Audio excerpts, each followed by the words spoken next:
Financial disclaimer. The information provided in this stream is for educational and informational purposes only and should not be considered as professional financial or investment advice. We are not licensed financial advisors, and the content presented here is based on our personal opinions and experiences. Investing in stocks and other financial instruments involves risk, including the potential loss of capital. Any investment decisions you make are solely your own responsibility, and you should conduct your own research and consult with a qualified financial professional before making any investment choices. The content we share on this stream may not be accurate, complete, or up to date. Market conditions and financial regulations can change rapidly, and we cannot guarantee the accuracy or reliability of the information presented. We do not endorse or promote any specific stocks, companies, or investment strategies. Any actions you take based on the content of this stream are at your own risk, and we will not be held liable for any losses or damages that may occur as a result. Always remember that past performance is not indicative of future results, and no investment is guaranteed to be profitable. Make informed decisions and consider your risk tolerance before investing any funds. By accessing and using this stream, you acknowledge and agree that we are not responsible for any investment decisions you make as a result of the content presented. You are encouraged to seek advice from qualified financial professionals for personalized guidance. Please invest responsibly, and only with money you can afford to lose.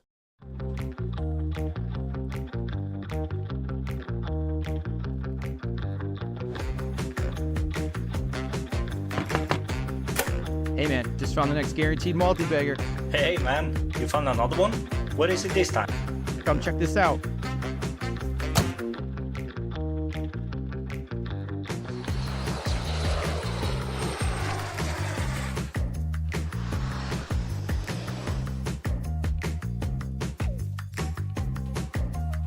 Okay, next please.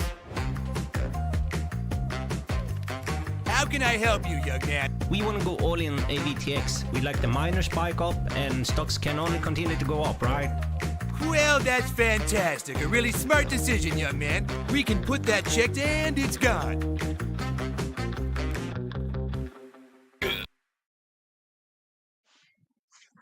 Hey everybody, welcome to the Laughing Stock. I'm Redneck Johnny and I have Dane with me today. How are you, Dane? Good, how are you? Cheers. Yeah, cheers. We are still waiting, aren't we? Still waiting. We're down to the last few days here, though, so it's exciting.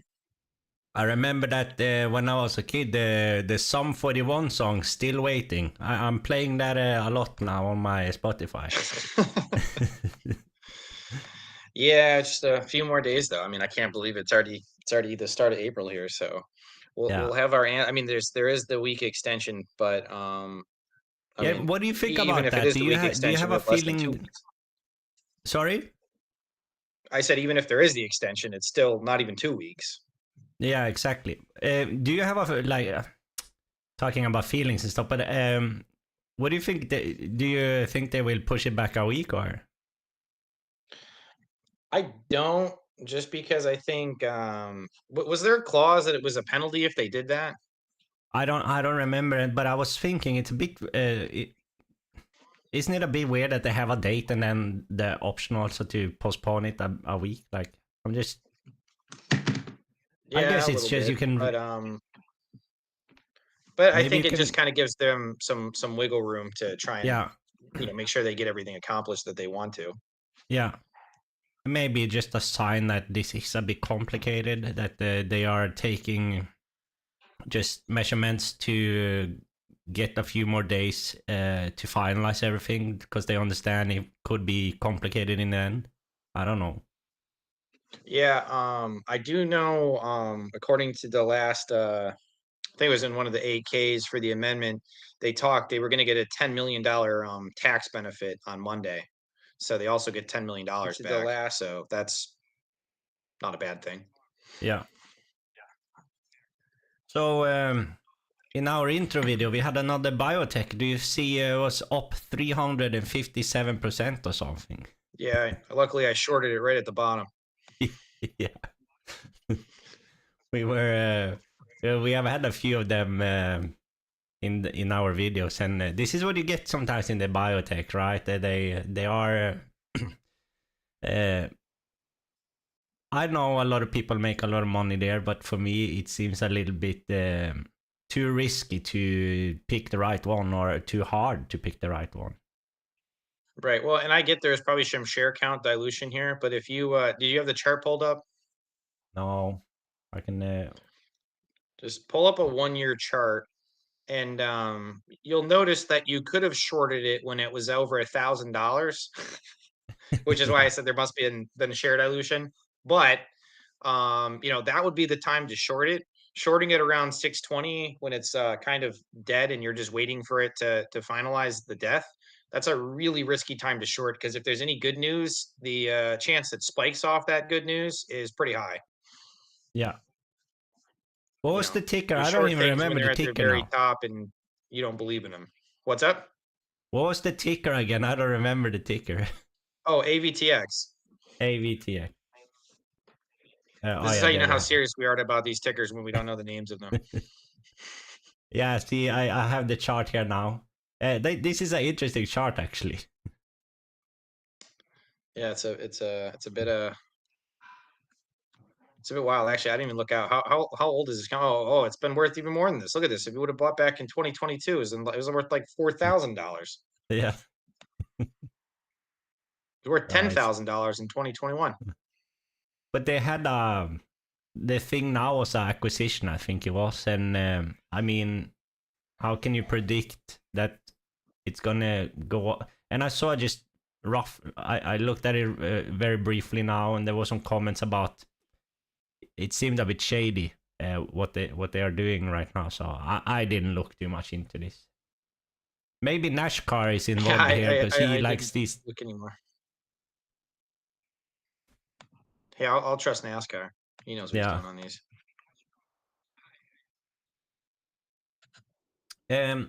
But yeah, this is why I say, you know, even biotechs, even you know, the short strategy of just shorting across the board with them and just, you know, pray your the deaths of most of them outweigh the one win. You know, if you do it early enough and it really crashes, you can get out way before you see like a spike or a sale of assets or something like that. Yeah. No, but we have But said many times it's not our favorite sector. yeah, it's just tough to know anything with any kind of certainty. Yeah. I saw you know, we have talked about NKLA in the past. Mm-hmm. I saw they are on the weekend, because they have now finally, after many years of waiting, they have built their first filling station with hydrogen. I think it was in Canada. And that's kind of what people have waited for a bit, you know, because the original thesis there was that they're going to have kind of like a monopoly on hydrogen filling stations in the USA. Obviously, that hasn't gone to plan at all. But now people are buying a little bit into the story again. And if you check out NKLA, it has the hype thing about it. So when it moves, it can really move, you know. And I think it's up like 100% on a fairly short time now. But I saw it was trending on Reddit, which is a little bit. Yeah, it's been a meme stock before, hasn't it? Yeah, exactly. So I'm just see, I've been involved in them before. I've said that very different to my style now, of course. But even after I changed my style, I ever thought about if I see them trending on a forum like Reddit. It was on Wall Street Bets, you know. If I see them trending there, it could be worth just gambling a little bit on it. I'm not doing that, but I just found it a bit interesting to finally see that it was. I will change my screen here. You know, on this website Ape Wisdom, I saw it has fallen a lot now, but it was like on 6th position or something yesterday or 2 days ago. This is just for trending stocks on Reddit. Now it's a bit more down. I think I saw it down here at position 60. So maybe it's died off already. I pulled up the fundamentals and it still doesn't look too good in my opinion. So, but it's just interesting to see these meme stocks, and you know the volume there is pretty high when it first moves. So I just something to pay attention to. Yeah, I mean, I think no matter what, when you have a company like that that's struggling and historically been struggling, it can sometimes it can get so low priced that, like you said, if there's any kind of good news, people can price that right back in, and you can watch something go from a penny stock to being 10 times that multiple. So Yeah. I think no matter what, as stuff starts to get cheap, it starts to become interesting, because all it takes is one good story or something, or management to change or something. And if the market takes that as in, really bullish, you never know what the stock price can do. Yeah.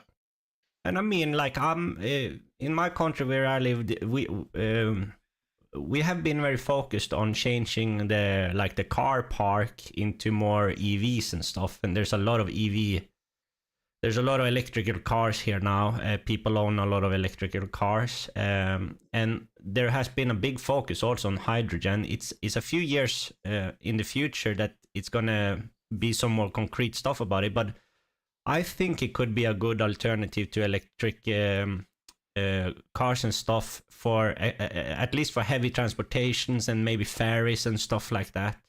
Yeah. Maybe not just like ordinary cars yet, but trucks, and heavy transportation.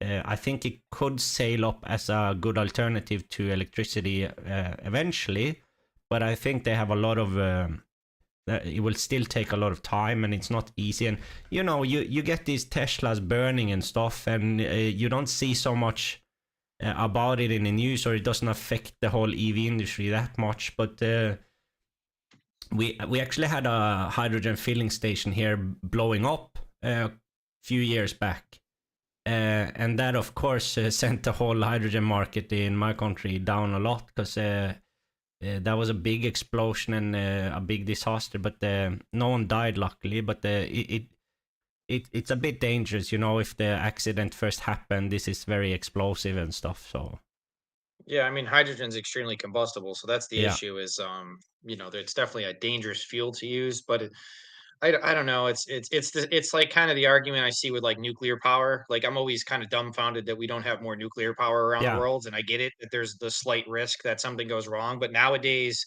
like, people are like looking at Chernobyl and being like, "Oh my gosh, do you want that to happen to you?" And it's like the chance Yeah. of that happening nowadays is extremely, like, the safety systems that they have in place in like a new nuclear reactor are basically like foolproof.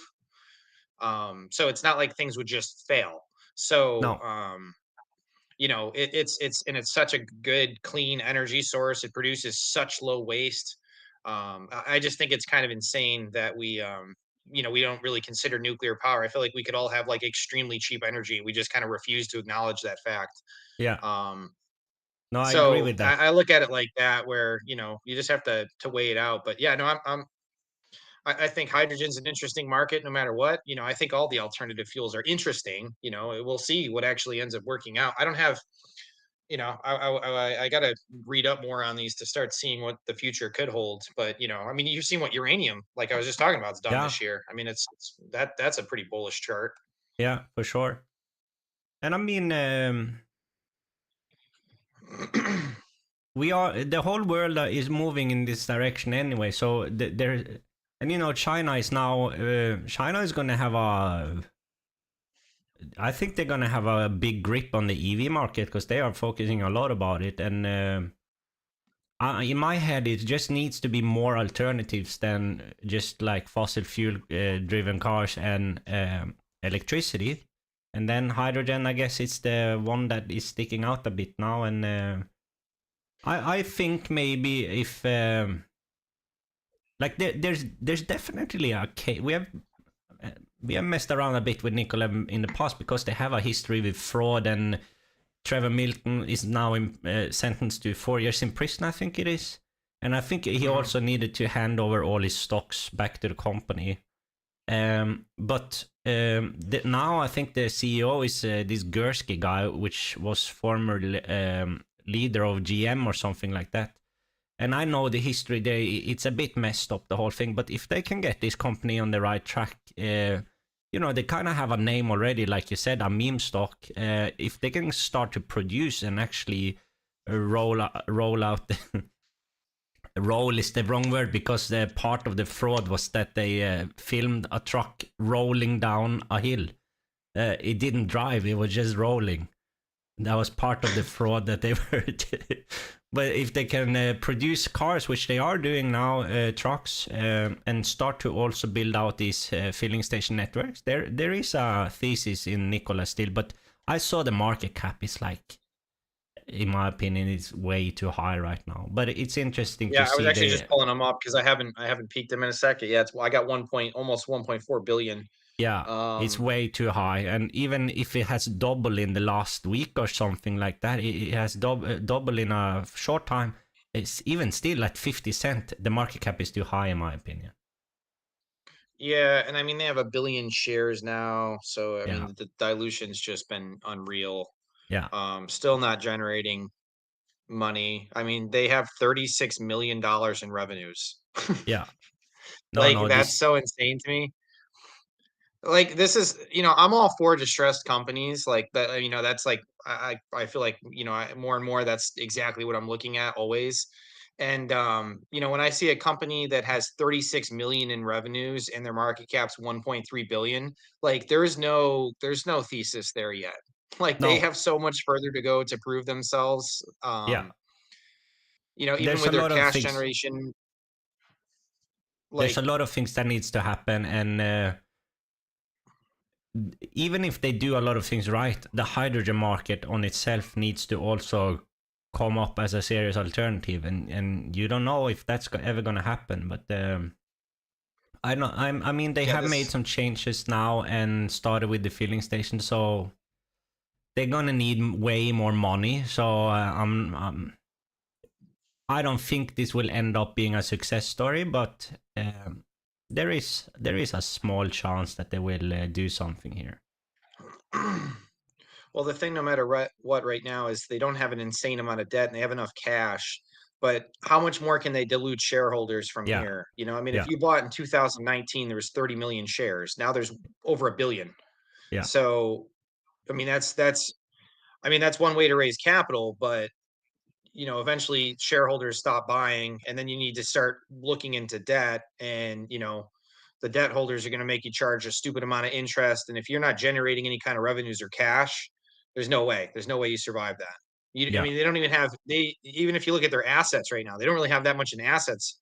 No, So how much can you sell or spin off from this business that's going to make you any money to make up in the meantime? Like you just don't have any room to wiggle. Like you're kind of in a really tough spot to make yeah. anything out of this. And I think the orders they have is also very tiny right now. So now they have a long way Yeah, to go. But it's interesting to see it's just for similar a. to Mullen. Hmm? Yeah, I said it reminds me of the car company Mullen. Oh yeah, yeah, yeah, a bit actually. Like just in a really tough position, and they've never really produced anything. So up until they can start producing things, like what chance do they have? Yeah, but if interesting to see, even if it's just a meme stock, also, I think this has the potential if people start to trade it, it moves. It really moves. Yeah, Yeah, but I mean that's a lot of shares though to have to move. I mean, I get it that the share price is only $1, but that's you got to buy a lot of shares in order to get that to start to move when there's 1 billion shares out there. that's a crazy amount, right? 1 billion shares, and in a short time also.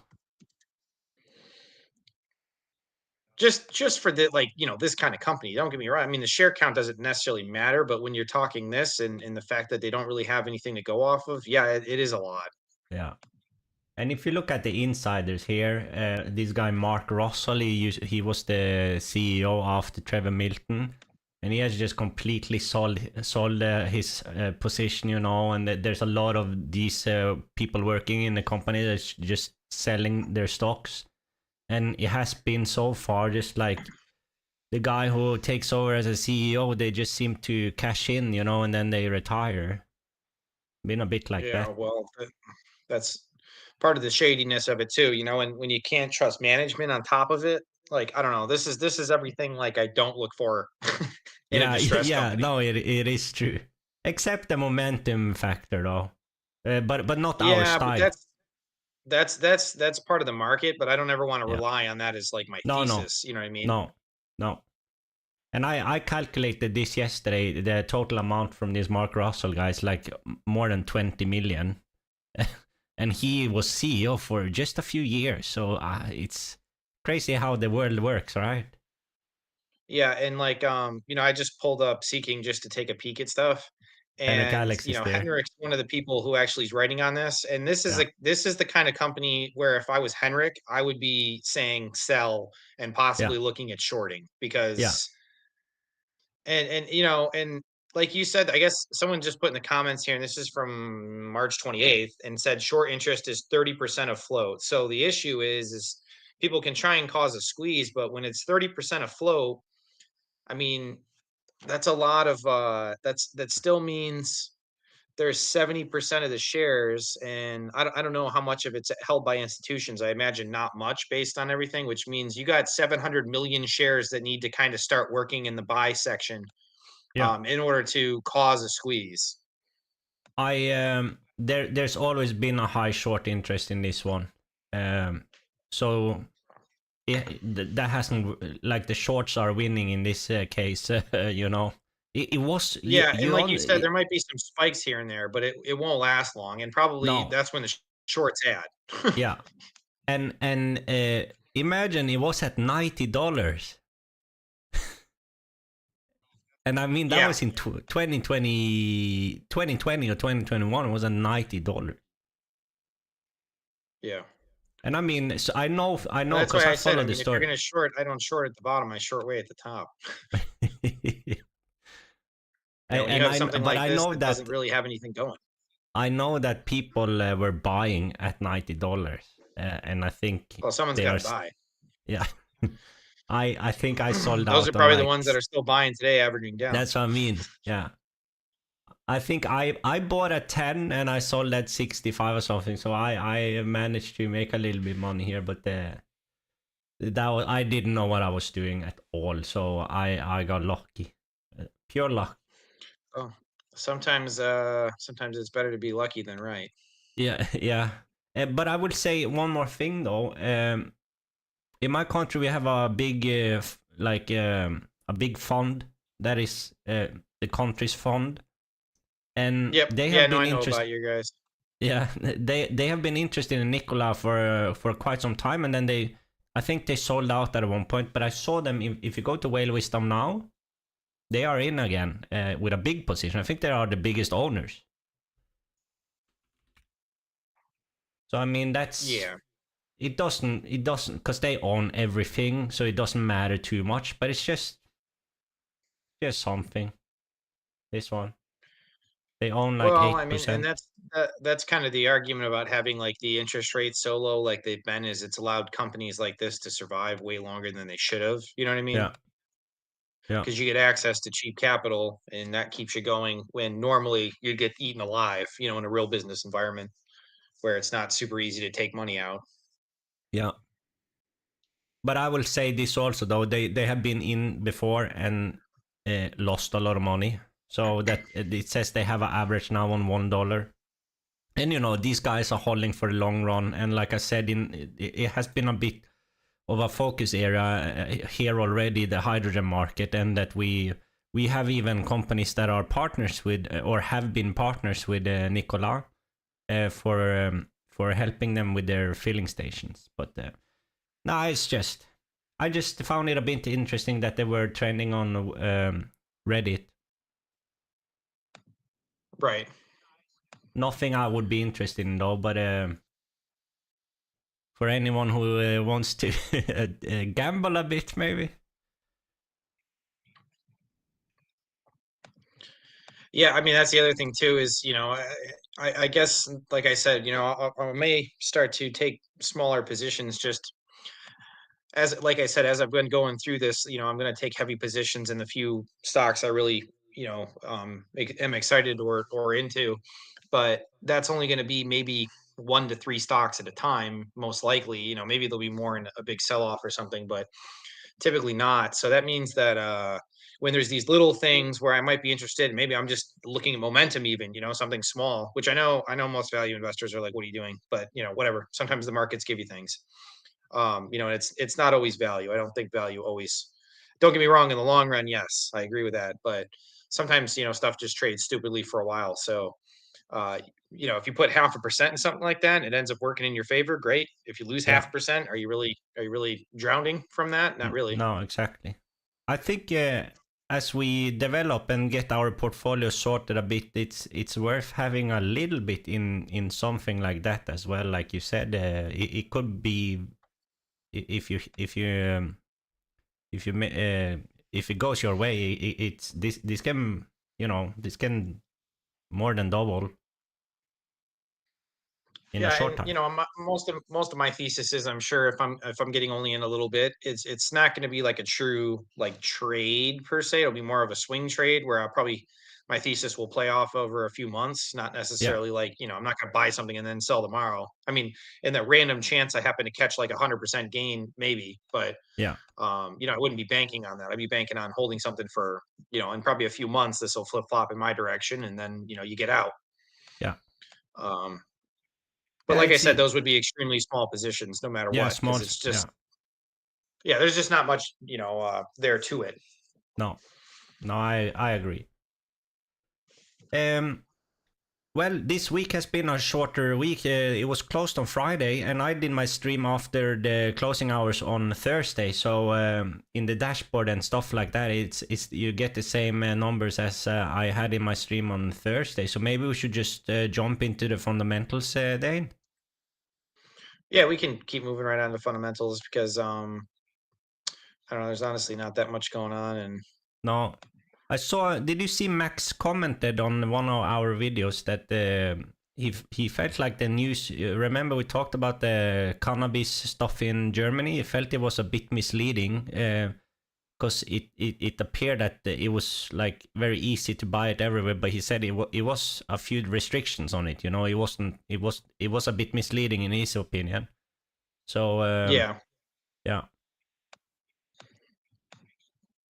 No, I didn't see his comment though. I'll have to look back for it. Yeah. Before we pull up, we can maybe start. Do you have anything with BNED? I just saw on Reddit there has been a little bit of few more comments, but I think this melodic ad guy here that has commented on Reddit. He first of all, I didn't really understand his points. In my opinion, I feel like he's missing the thesis a bit, and I start to wonder because he talks a lot about these OER models. If he has some interest in that or something like that, I don't know, but it just seems a bit bizarre what he's coming with here. Have you seen this? Yeah, I was just looking at it not that long ago, and I maybe he's just, I don't know how much he's involved in BNED or anything, but he just is missing a lot of important points. Like, in his first comment there, likely settled this summer. That's not true. And sure, publishers don't want to opt in, but what does that have to do with anything? If anything, the reason, publishers don't want to opt in, which is why they didn't reach consensus, which is why it's not going to settle this summer. So I don't know where this person's getting their news from or how far behind they are. Maybe they're reading the articles from, a few months back. Then he said this could change with the new Department of Education leadership. I don't know what that has to do with anything. No, that was a bit And then weird. he's talking about apparel, and he's like, that's not the cash cow like books once were, but that doesn't really matter at all anyways. That we were already telling him the first time he commented that, the apparel industry is like a very small amount of the business.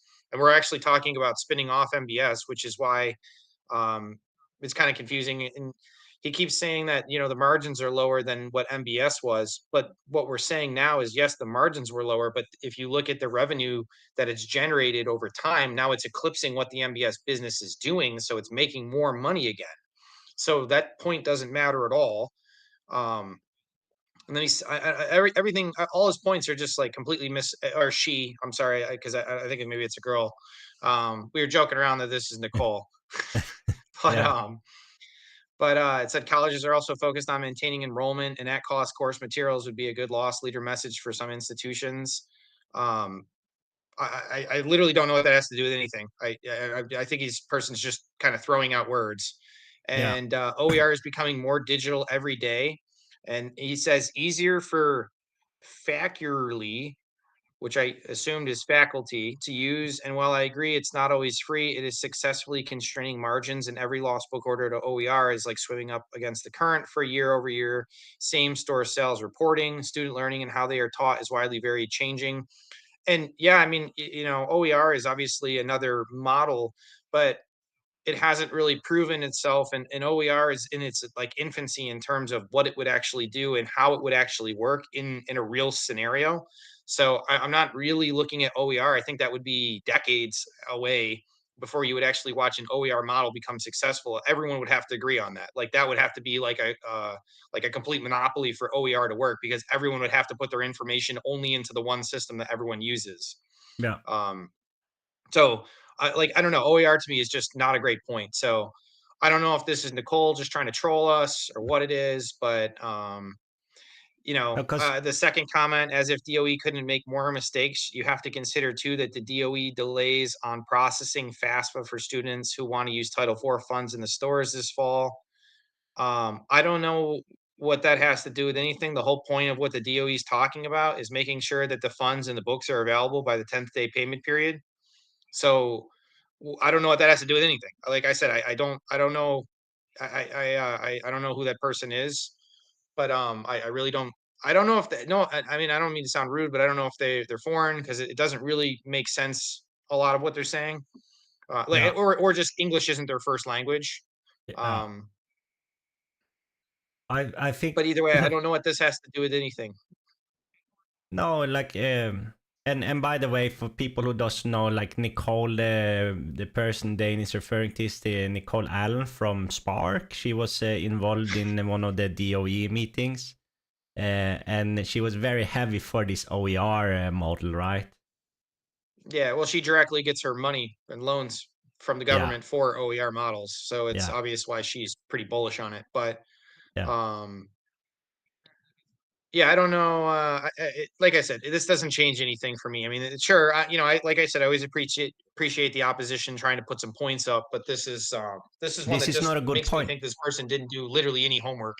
No, And if you look at the or account too, the account doesn't have like a history. Like they're like they've never really posted anything before. I mean, all their yeah, stuff has to do with colleges, so that makes me think that that's their goal. yeah, They have one post and five karma, like, yeah, and they're born 2 years ago. yeah, exactly.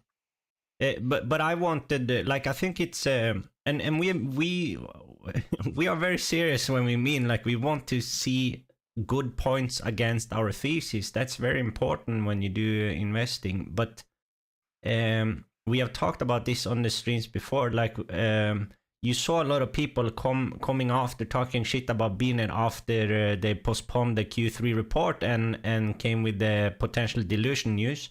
Then you saw a lot of writings, and a lot of them seem to have jumped in too early just on that news alone, and they didn't see what we have talked about with the fundamental business improving and stuff like that. And when you then have someone here now, and by the way, look at the member count last weekend, I think it was 19. We pointed it out, so it has grown a little bit in the members, not a big number still, but the growth has been good. But this melodic ad person has also commented before with some information that is just like a bit irrelevant or wrong. So I think it's when you take the time to post something like that, you also need to be prepared for the other side to push back on things, and this is like one of those, I think. Yeah, I think that's a great point. And just even since the lows, since everyone's kind of like analyzed the fact of how likely there's a chance of bankruptcy, you've watched the share count creep back up, and I think it ended at mid 70s on Friday or Thursday, I should say, because it was closed yesterday. But it just goes to show me that people are pricing in like, well, what happens if this does work out? Because what better time to get in than now at these bottoms? Because like we said, if there's news that they successfully amend their credit, that's another thing I've been thinking about. Like, why would they have said that they successfully amended their credit agreement? Like, that's specifically the words they used. If like, if you were going to go bankrupt or you had some other issue, why would you start off by saying we've successfully amended our credit agreement? Yeah. Like that's a strange way to say we're going bankrupt. You know what I mean? Yeah, it Like is. It really is. I And don't know. It just there doesn't make has any been sense to me. there has been some wording in the press releases they have filed that is a bit like, um, when you start to think about it and take everything into consideration, you can of course interpret a lot of things that might end up being wrong anyways. But like you say, it's a bit weird to write it in that way if it means you are heading for bankruptcy. Yeah. So I mean, like I said, we'll see. Yeah. But yeah, at this point, there sadly there isn't much news to go off of just yet. And I think we've all No. put together. Like I said, I think private BLCM, those guys have done excellent homework and they understand the bankruptcy code, especially BLCM really well. And the chance of seeing that not play out is low. So I think the way the contracts are set up, and this melodic act brings it up, even though they don't necessarily say it in the correct way, and it's actually disproving their point. They say that the MBS business, once it's sent off, and you're looking at how digital has become more worthwhile. Well, if someone sells these MBS contracts that are the old textbook business, but they can turn those into digital stores, then that could be worth a lot. Those contracts could be worth a lot because the margins on that are so much better. Yeah. So, they're trying to argue that the MBS building, isn't been great or isn't as what it used to be. Well, to someone it could be worth a lot. It could be, especially as things become digital. And they're trying to argue that OER is the more successful digital model, but it's no one really uses OER. It's rarely used. So it's not Yeah. really, I wouldn't really call it a model just yet. It's an idea. Yeah. And I looked through some of those websites that they were referring to in the DOE meetings, and all the students cannot use these resources because they don't even have all the books there. So it's just a fantasy at this stage. It's a good alternative to have, but it's not going to be the dominant at any point soon, I think. Well, yeah, that's kind of what I was saying is, and to be honest, there's going to have to be someone that maintains in all these things. I mean, BNED could even get into the business of OER and create their own digital textbook supplies or courses essentially, and they would offer those. Because OER, you still, no matter what, you have to pay a subscription fee. That's the only way it's going to ever work is someone pays a subscription fee because that money has to come from somewhere. Yeah. So, because the other thing too is, people aren't thinking about what, and I brought this up plenty of times before, but professors that write some of these textbooks or come up with new ideas, like they're going to want to be compensated. They're not doing all this research and work on their own for no reason. So they're not going to offer this up for free. Like if you're, it's like the Joker said, if you have a talent, you don't do it for free, you sell it. So these people are Yeah. going to sell it somehow. And, the government's not going to step in and say, no, you can't, you have to provide all this information for free for the better of humankind. Like no one's going to do that. That's against like what a patent is. You know what I mean? Like imagine, if we came up with a new product and they're like, no, for the better of everyone, you can't have a patent. You have to just give it to everybody, all the information. That's not how Yeah. it works. That's not how a free market works. And if you think like a socialist idea where everyone is going to use the same program and that it's all going to just magically work and everyone's going to fill in all the information and sell it to everybody and it's just going to magically run for free, it's a fantasy. It's not going to work. It will never Yeah. work that way. Yeah. Someone will have to pay for it and it's going to land on the students. It's obvious. Yeah. I just also want to point out, like we always do, even if we are, in our opinion, like this point being raised here, in our opinion, is a bit irrelevant and maybe also wrong. We might also end up being wrong in the end, I just want to point that out. Like it's important that people do their own research here as always, and we will soon find out. But I saw also, this is of course not new, but BNED, they have a history of actually selling assets to manage the debt as well, which is another point to just keep in mind, I think. Yeah, I mean, I think the assets are worth a lot. I think the MBS business is worth a lot. Yeah. And yeah, obviously everyone needs to do their own due diligence here. You know, you can't just go off with what we're saying. And we've put a lot of thought. We already have our positions already in this, so you know, there's Yeah. nothing going to change on our side. But yeah, there's things we could be wrong about. We could be wrong about you know, that they can't, you know, no one wants to buy the business or something like that, and you know, they can't generate the cash, or you know, the Department of Education does change the way it's worded in some way. I mean, the last way it was worded was kind of mandatory, but you know, we don't know. We don't know what the future holds. Obviously, it's like, you know, it's all forward notes, and it's just predictions. But what we're saying is we've looked at all the possible outcomes. We think there's a lot more outcomes that would benefit than there is that wouldn't benefit the company. So based on that alone is why I'm so bullish. I just think the outcomes that make the most sense are all bullish for BNED. Yeah. No, and we have been open about. I added this week. I added more to my position, and I know you have added recently as well. So we have, and I'm kind of like right now. If there's an offering and a discount, maybe I will jump in more. But right now, as I'm thinking, I have like placed my bet a bit, and I'm just waiting now. Yeah, and like I said, I mean, we have till Wednesday. Wednesday is April 3rd, and that's when Yeah. they're going to push it out, or most likely push it out. They do have a week extension, but I Yeah. highly doubt it.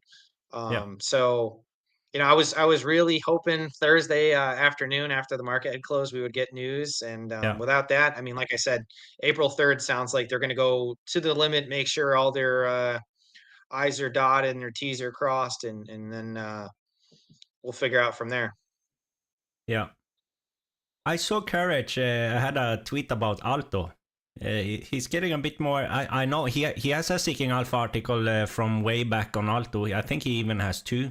So he knows that company and he knows the transformation and everything. I think he's had it on his list all his time, but now he's a bit more active again with his tweets and comments on Justin's article and stuff like that. So just I think it's just cool to see for us who are also involved there. Yeah, well, I mean, you know, Alto's kind of bouncing off its lows, but had a strong finish to the week.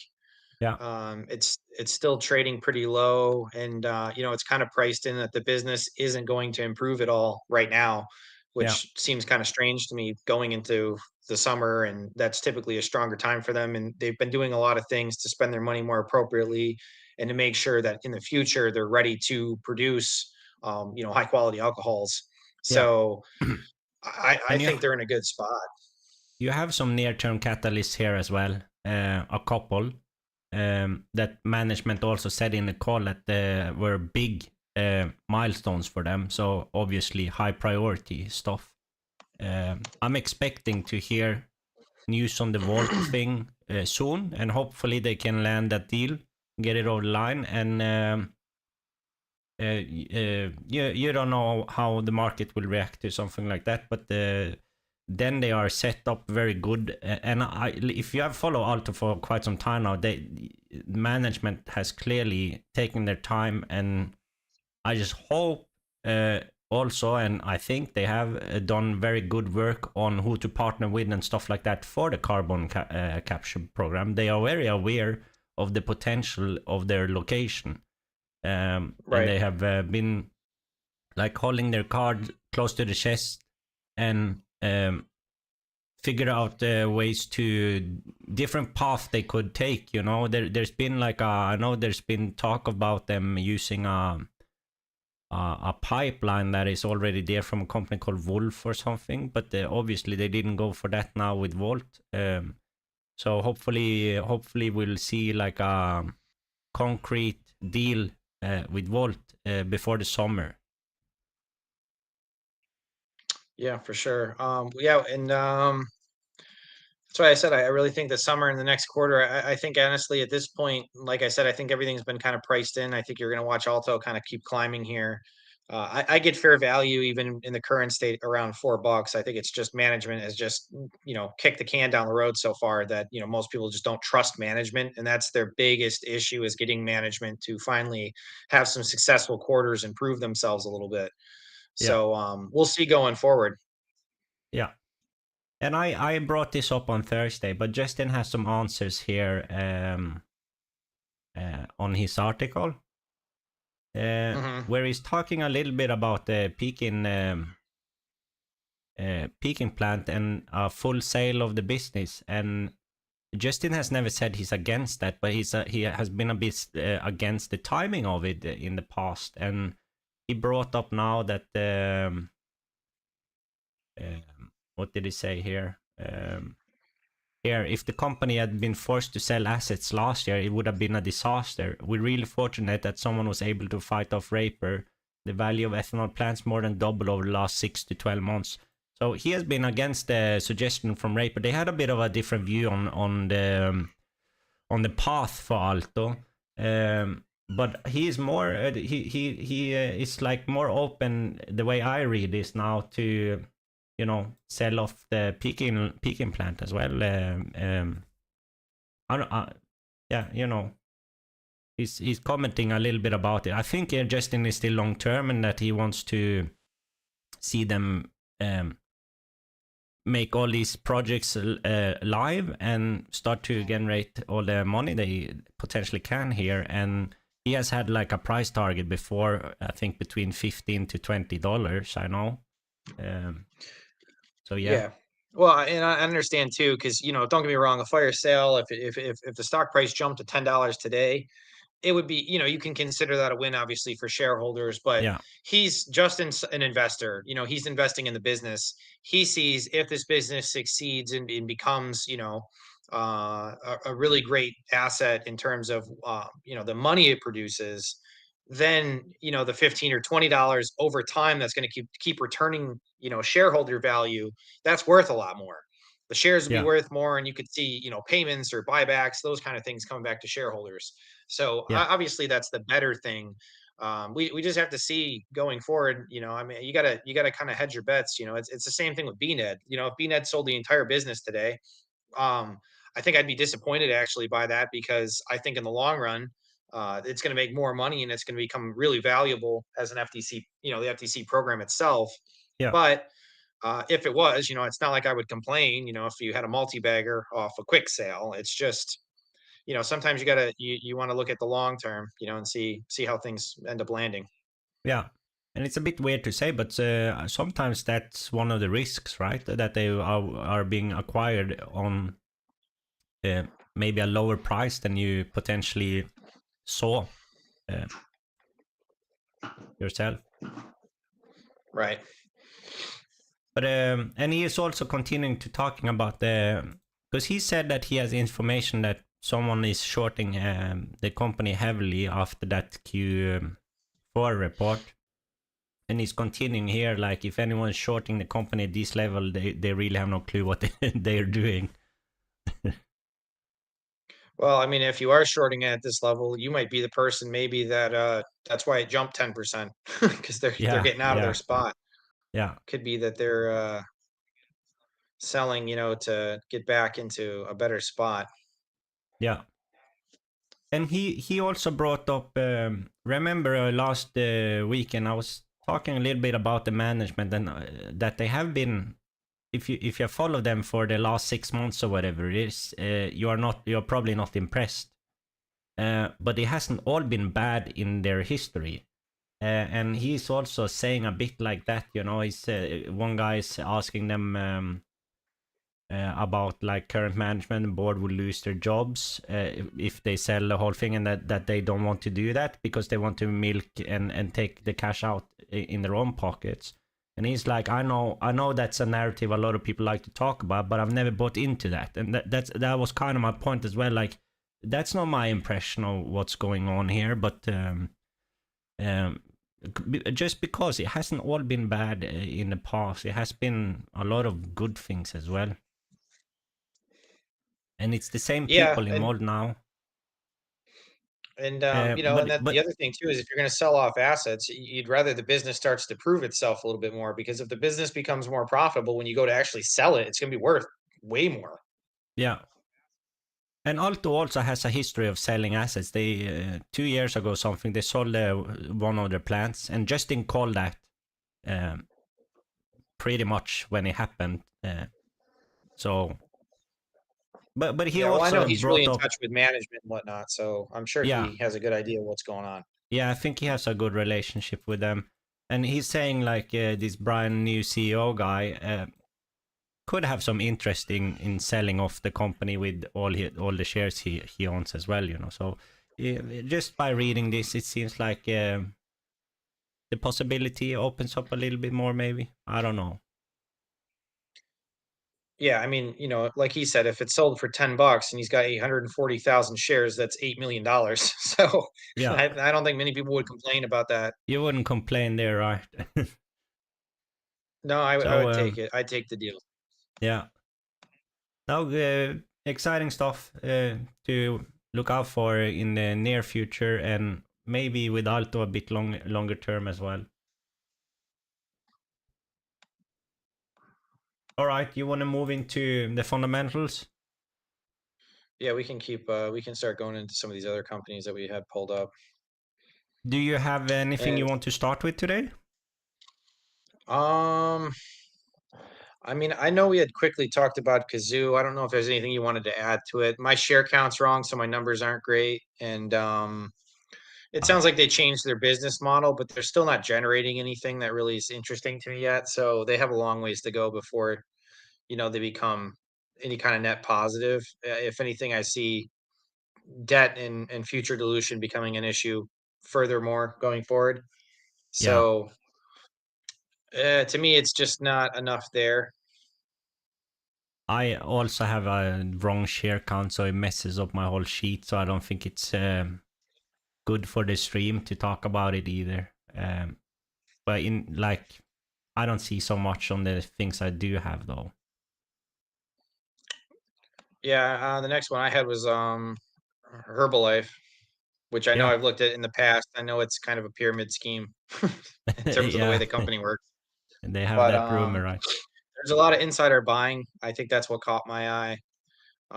They do still run pretty levered, and there is debt that's coming due, but they have cash to cover it. They've bought back shares pretty heavily, so you know you can argue that they're in kind of a tough spot. And yes, they'll have to dilute, but they do generate quite a bit of cash flow still. So that's something to Yeah, consider going forward. yeah.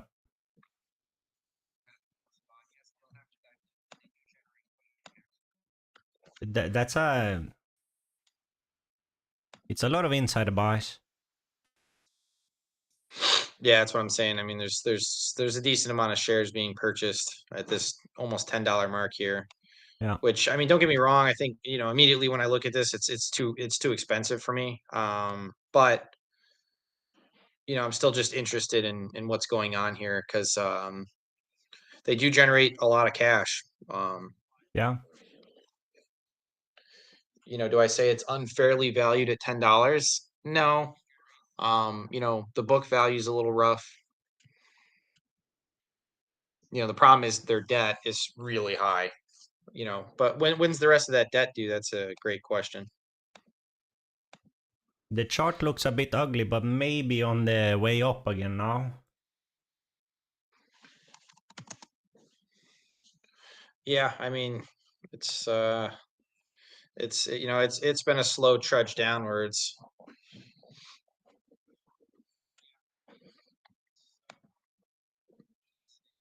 They have some debt due this year, and then Yeah, but 28. they have cash to cover that right now, so that's why I wasn't so much concerned about that. It's more further into the future. Yeah. They have some in 25, some in 28, and 29. Gotcha.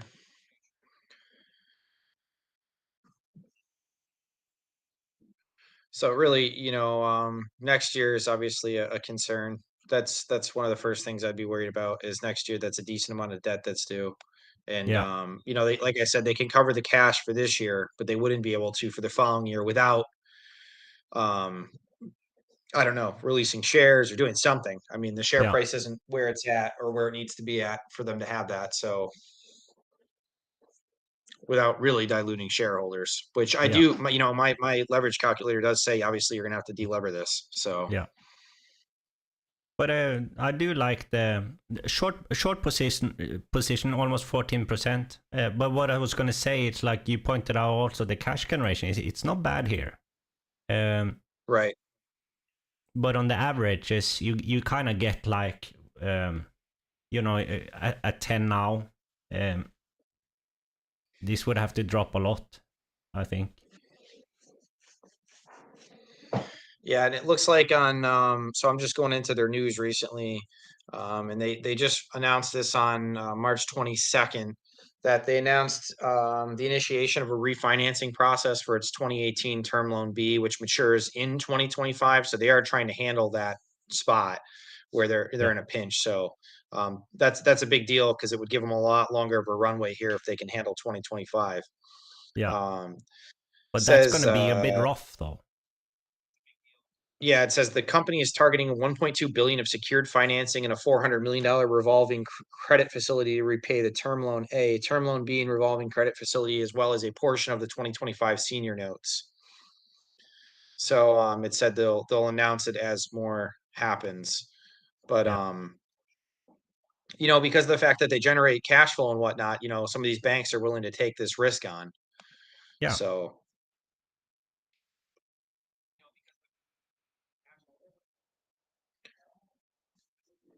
what do you think the price is for it to be interesting, though?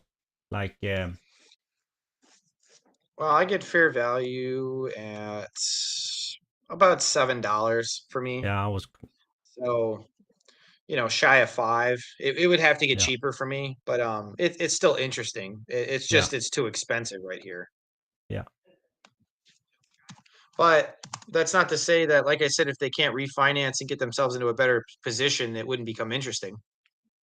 No, true.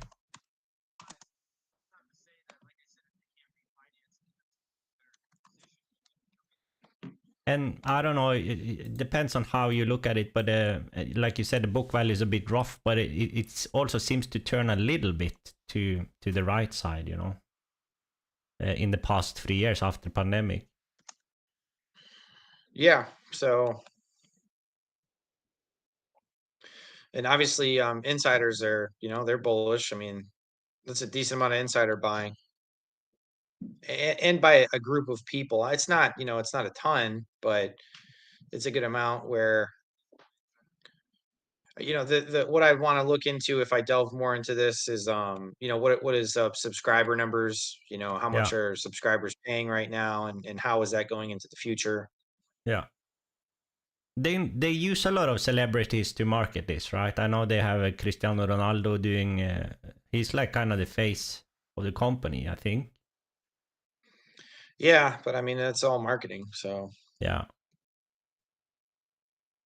I see we have Investor Cat in the chat. Nice to see you, Investor Cat. I don't think I've seen your name before. So welcome to the stream, and thank you for posting some stuff in the chat. That is a beautiful spreadsheet you have. Oh, thank you. Yeah, we have spent a lot of time building out our spreadsheets, and they are fully based on Roaring Kitty's spreadsheet. If you know about Keith Gill, the guy who kind of was like the face in all the GameStop madness that happened.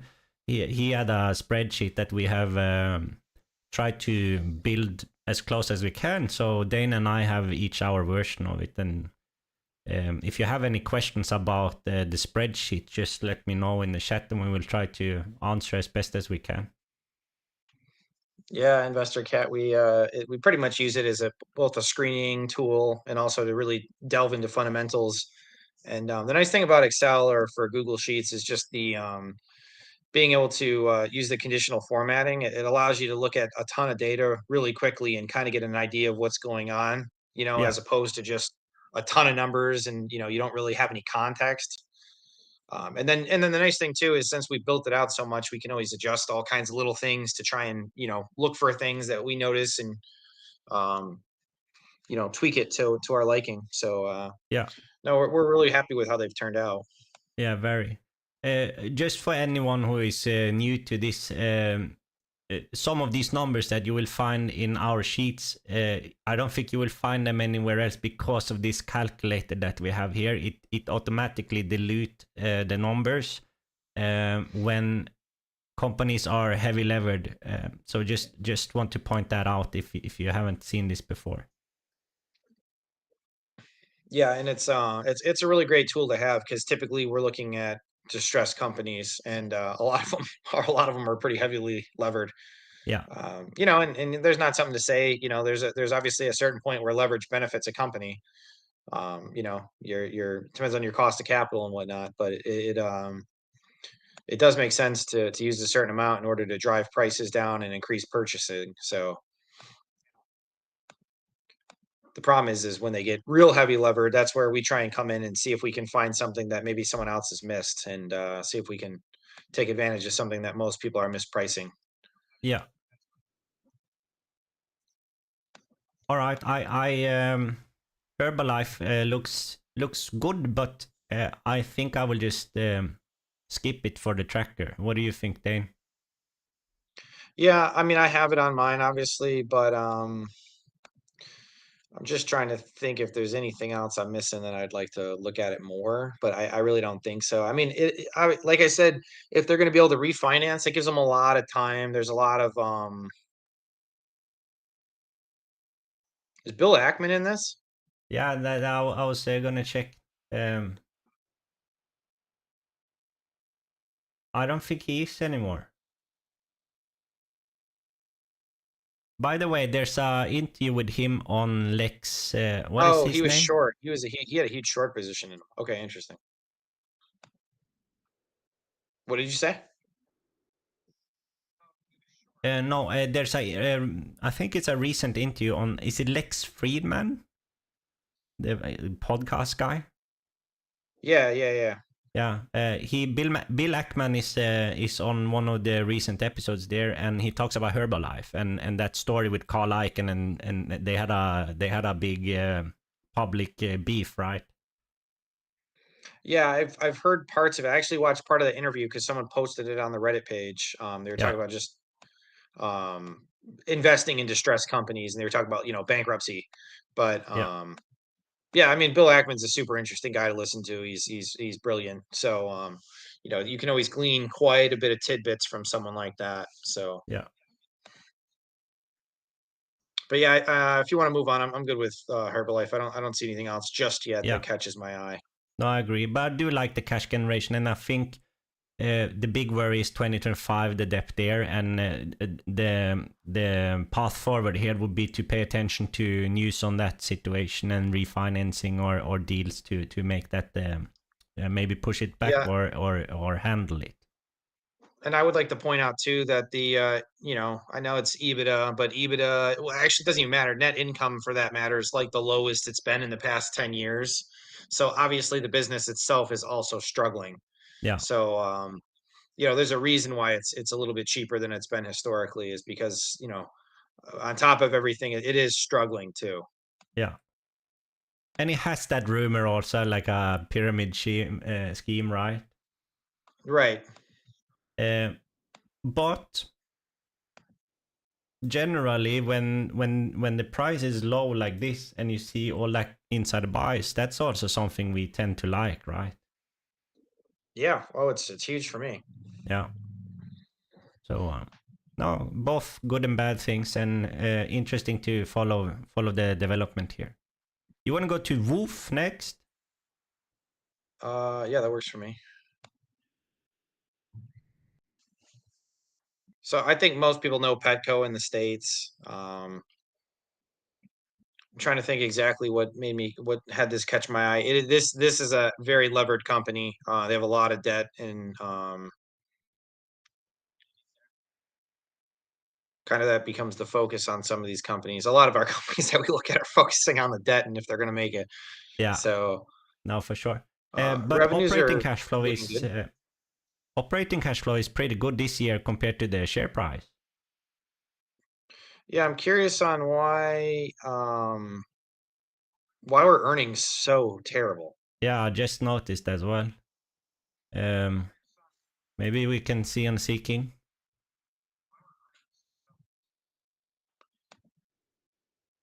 there's not so much comments there. Recently had a CEO change.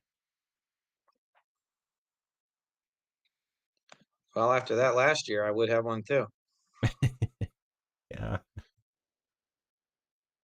Yeah, I think this one's getting into a tough spot here just because of the amount of debt that they're running with, and the fact that if the margins continue to struggle.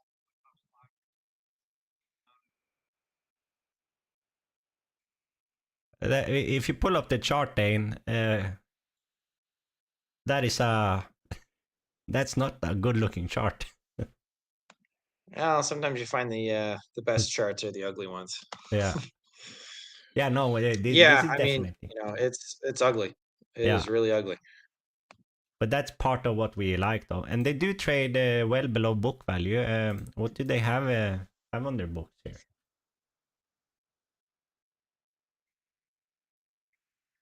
The kind of thing that interests me about a company like this, despite the fact of the ridiculous amount of debt, is the fact that they own 1,500 pet care centers. Yeah. That's just a lot. Yeah. Is this all? How much of this is operating leases? Do they actually own their buildings? It says Because if they operating own lease. these buildings as opposed to leasing them, then they have a lot of assets on their hands. It says operating lease right of use assets 1.4 billion almost. Okay, so no. Yeah, but that's a asset. Yeah.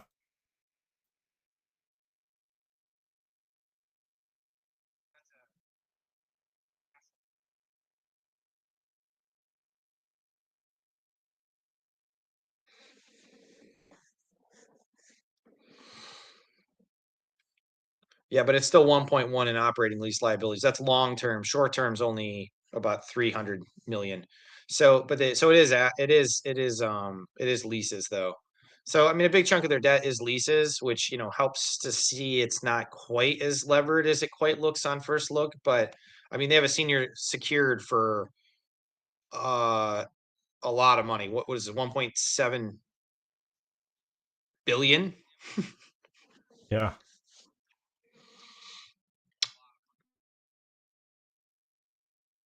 This is very debt So they'd have heavy. to be able to deal with that. I don't know. Yeah. And they don't have a lot of cash right now either. No, they don't have a lot of cash, which I don't know if that's just the way the business works, but I mean, the just cash seen the has been past. slowly trickling down. This was a really bad year. Yeah. Yeah, and what about that earnings? It really stands out, right? Compared to the other years. Yeah, and it's not like when did they take on all this debt? Yeah, so they didn't just Pandemic. take on the debt. So it's not like the earnings are coming from that. This is just a failure of the business. Yeah.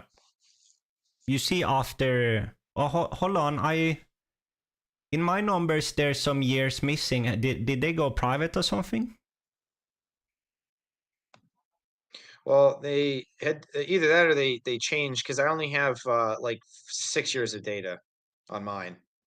Okay, because I have a little bit more, but from 2017 it just stops, and then the next one is 2020. So something has gone on there. Mine starts in, oh yeah. Okay, I have a 2018 number, but it's 0 shares, so that I won't count that column. So 2020 is when I have it. So they must have done something. They must have either refinanced or Yeah. like split, merged, whatever you want to call it. They did do something.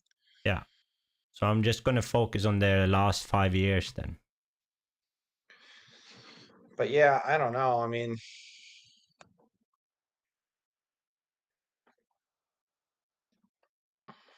Oh, sorry, I didn't see Investor Cat had another question. He says, thank you. It looks like you guys have built off Keith's spreadsheet very well. I like the visualization of the chart on the left. What helped you guys the most when you built your spreadsheets? Well, first of all, thank you. We have put a lot of work into building these, so it hasn't been easy, and there's been a very steep learning curve. I think Dane also didn't have so much knowledge before we started building out this, and we have learned a lot on the way. but for me, I just I spent time on watching the streams to Roaring Kitty. I paused it. I took notes. I spent a year on that, actually, roughly a year, and I wrote down all the information that I could hear him repeat. And after I watched everything, I had the notes. I went through the notes and sorted it, and in that way I could see from my notes what he kind of focused the most on and what he paid most attention to. And of course it varies from the companies that he's looking at, but that helped me to, because I have cut down a little bit in mine, just because I saw that he really talked about it. I do have them below this spreadsheet that you see now, but I wanted everything in one view, so I had to prioritize a little bit. But other than the Roaring Kitty streams, places like Reddit, Discord, just forums, Google Sheets forums, they've been very helpful when I've asked questions about formulas and stuff. And they've made like complicated formulas for me that I would never be able to do on my own. So I've been a bit lucky on the help I've gotten along the way. And I met Dayne in that process as well. So Dayne also helped me building out my calculator. And we got to talk, and that's kind of how we met. And then recently also, for some of the scripts, I've actually used ChatGPT to help me with some of the formulas, and that has actually worked for some of the scripts. So just multiple ways that has helped me, but the streams and Discord and Reddit are the three big ones, I think. And just ask questions and try to figure it out. What do you have to say, Dayne? Yeah, obviously, just to add on to those, I read some pretty dense textbooks on Excel. My spreadsheet, if you've watched, if you Investor Cat, if you tune in when I'm hosting, because we kind of rotate on who's doing it. My stuff's all Excel. So I read some pretty dense textbooks on how Excel works and making sure I was able to build formulas and know what I was doing. Obviously, with Roaring Kitty, ideas in the background. So I kind of would go through his stream. I'd make a bunch of notes on how he has something set up, and then I'd go through and figure out how to do it myself, and then I'd kind of tweak it to what I liked. And while you're doing all this too, you learn so much about finance and how this all works that it would make sense to you in terms of adjustments. And then some of the other ones is I listen and do a lot of different things. I listen to a lot of podcasts. I follow other streamers. I read a lot, and it's just kind of like Johnny was saying, like a conglomeration of all this information. And then once you had it up and running, it allows you to really start to delve into these different stocks and have a much better way of interpreting. I mean, if you think about it, the investors who are fortunate enough to have the cash for it, they all use Bloomberg terminals. And what our goal was to build it's not a Bloomberg terminal, but it at least gives us as much information as we need to be able to make our decisions. Yeah. So, and it's an ever evolving process, but it just makes you a better investor. I mean, where I am in the past, I guess it's been just over 3 years now. I'm such a better investor than I could have ever dreamed of in 3 years' time, and I really have to thank everyone who's come before me and all the different tools out there that have helped me get to this point. Because I feel like I've learned in the past 3 years what I'm sure it takes a lot of people to learn in a decade. So, just kind of fortunate in today's day and age to be able to have all these things offered and to be able to do this. Yeah. But I think also a good point that we shouldn't ignore it. Like this has taken time, and it has been frustrating.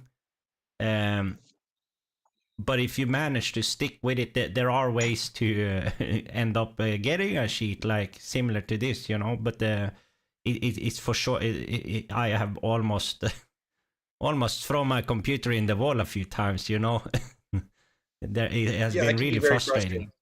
Yeah. But just this chart that you mentioned, that's just like ordinary Google Sheets function. So I pull it up here so you can screenshot it if you want. and it's just like I think this shows the last 3 years, and that's these numbers here with the days and stuff. So yeah, oops, shouldn't have done that. Yeah, actually, Excel has something like that. I think it's called snap charts or something, and I've never really delved around much with it just because I didn't really know how much it would benefit me, and I already pay for stock charts, and I have it all directly linked. So stock Yeah. charts is really great to use. You can, you have all these presets, and I can bounce around. So Yeah. I never actually put that on my fundamental sheet, but it is nice, real quick, just to have it up so you can see. How many years is that you have up 3 right there? years, I think, and That's a I'm 3-year not. term. No, I'm not it is nice. using that. It's also a link, you know. It takes me to my actual chart, so it's just a quick way to pull it off. Yeah, but it's still a good idea to have. Yeah. Yeah. Thank you for the question, Investor Cat. Feel free to ask more if you have some interest in this. So it's cool to see people showing interest.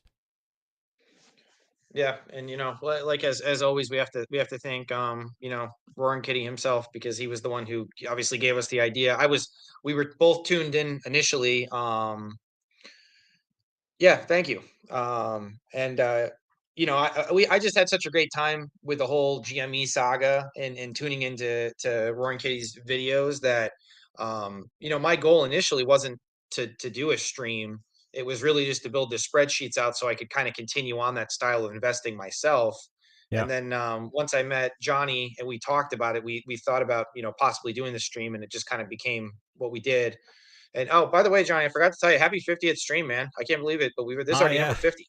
Yeah, thank That's you. crazy. Say that has gone. Like, we're trying to do 3 per week, and I can't believe how fast it has gone already. And we are up to 50. That's a big number.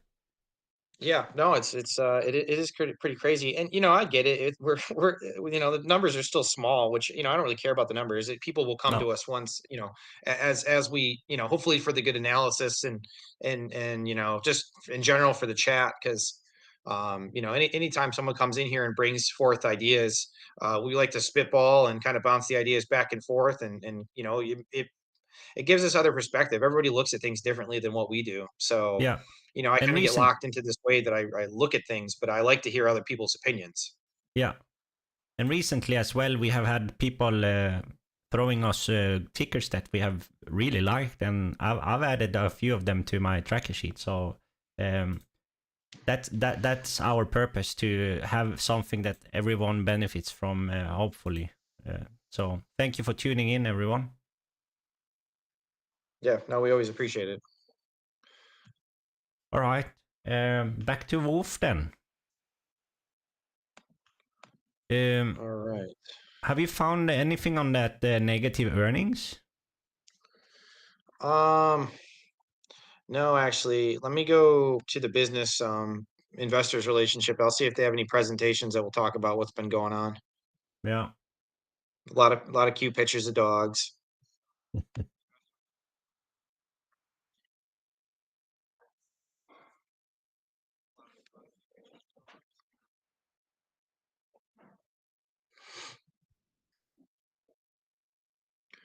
They're talking about addressable markets, all the different brand names that they're kind of involved in. They're Yeah. Wait, when is this from? Oh, this is old. Well, you know what I'll tell you? When is this actually from? This is July 21st, 2021. They are not hitting their numbers that they hope to. You are talking about the presentation from 2021? Yeah, they were talking about getting their debt down to like half of where it is, and growing free cash flow to these really positive numbers. And that has not worked out for them. Yeah. But also that's probably why the CEO has now stepped down. So if you find, because they do have like this last year, if you ignore the earnings, and maybe you shouldn't do that, but if you just look at the cash generations, that's not too bad. But of course, a big issue with the debt here, and then if you see at the history actually, hold as on. well. Just to point out, I was mistaken. Actually, they did get their. I forget that a huge chunk of this is operating leases, so they did get their net debt down by quite a bit. But the problem is it's just not. It's still not enough. They got rid of a bunch of senior notes, which was huge. But their Yeah. net debt's still pretty high. It's still, I mean, it's 3.2 times net debt adjusted EBITDA ratio. And this is 2021, so I think it's gone up a little bit. Yeah, it's around the same, but a little bit up.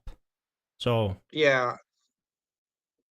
Yeah, I actually have mine just a little bit lower, but okay. most of this debt that's actually right now it's all just the leases. So Yeah. yeah, the big question here is there any chance they can get their business to start, being profitable again? And I don't know. It looks like they got a long ways to go, Yeah. Yeah, no, especially and after also this last year. share count since 21 has also gone up quite a bit, actually.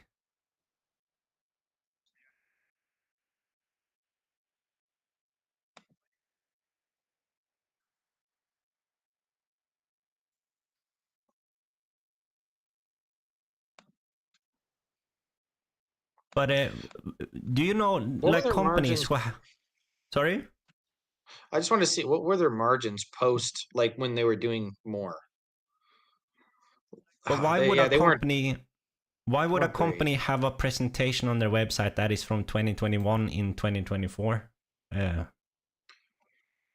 Well, maybe it's not worth putting up a presentation the past few Yeah, years. but that doesn't really help them, though. No, I mean they did get that net debt paid down, but I Yeah. don't know.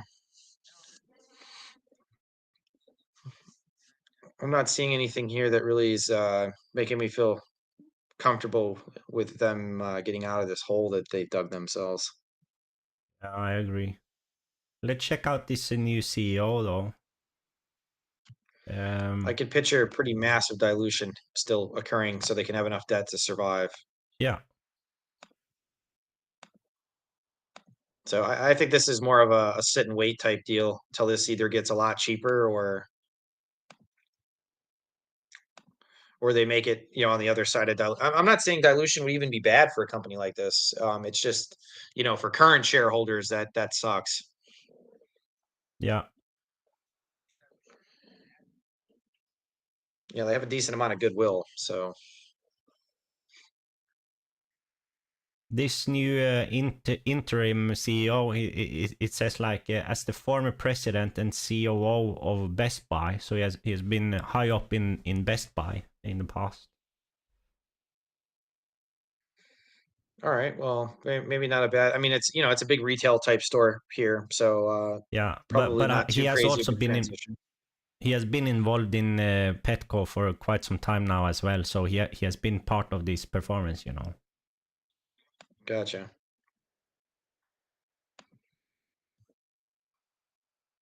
Yeah, I think not attractive enough though for me. Yeah, I mean, I will say, it's cheap, and I don't know how much the brand name's worth. Um, like I said, they do have some assets here.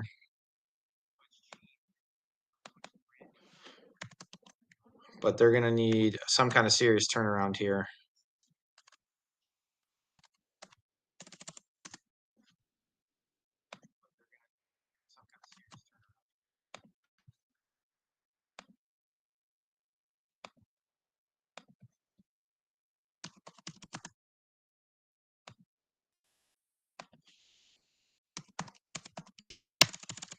So I'm just trying to calculate my fair value and stuff right now. Yeah. 222. Have you been to one of those? Because you have animals, right? Yeah, no, there's PetSmart and Petco. Those are the two big ones that, are kind of like the big retail box office type things. I think the issue too is there's like for instance, I think a huge market share loss to them is like things like Chewy. Yeah. Chewy is where I buy all my stuff and it gets delivered to my house. If I'm buying toys, if I'm buying snacks, whatever it is, it's coming from them. Yeah.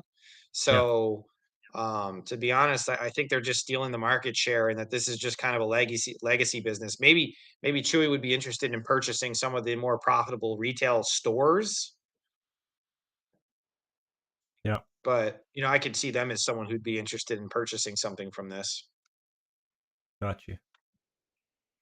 But this business model, it's typical of retail stores where they got to really start to sell off and close some of their businesses in order to get these margins back to profitability.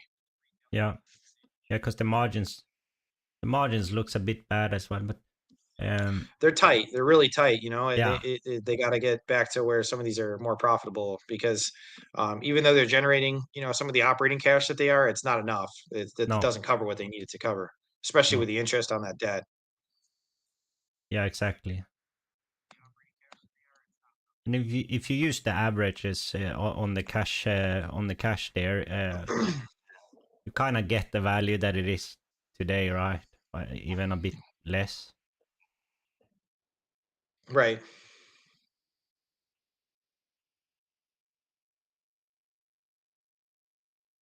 It did go down to 188, 87. Yeah, like I said, I mean, just because of the time factor, for when the debt's actually due, I still get an interesting buy just shy of or almost around $2 for Yeah. me. So Yeah. kind of around the lows.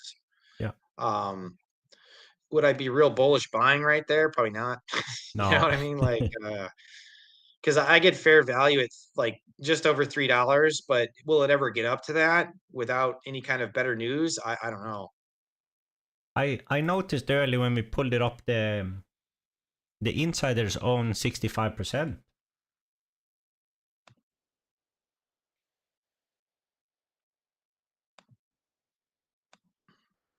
Yeah, I mean that's a good amount, but that doesn't mean that they're going to change what they're doing right now, or that they have any means to change what they're doing. Yeah. I can't even find the. Oh, here they are. Yeah. Oh, you remember how I was saying I couldn't really remember what I found on Kazoo? Yeah. I remember when I was doing my screening check, the reason why I even picked Kazoo is because I was dumbfounded at how much it had went up by, and on all the metrics I saw, I wasn't impressed. So the Okay. reason I pulled in Kazoo was because I was trying to find like what could I see when looking at that company that I don't see in other companies. All right. You know what I mean? Like that nothing looked good, and I saw it had been up so much. So, and I checked the news real quick, and that's why I pulled it in. I was just trying to look more into it. It wasn't that I Yeah. actually thought it Okay. would be an interesting pick per se. No. It's a bit weird how we both have the 0 in share count there, though. Yeah, I don't know where that is. Maybe that's shares diluted or something like that, and that's why it's not quite pulling up. Yeah. Because usually one of us And has. it's Sorry. it's UK based, so I don't know. Maybe our Oh, data's okay. off because it's All from right. UK. Yeah. Could be. All right. But You want to move doesn't on, matter. or? Yeah, we can keep moving on. I think the next one I had up was SunPower, right? Yeah. Some power.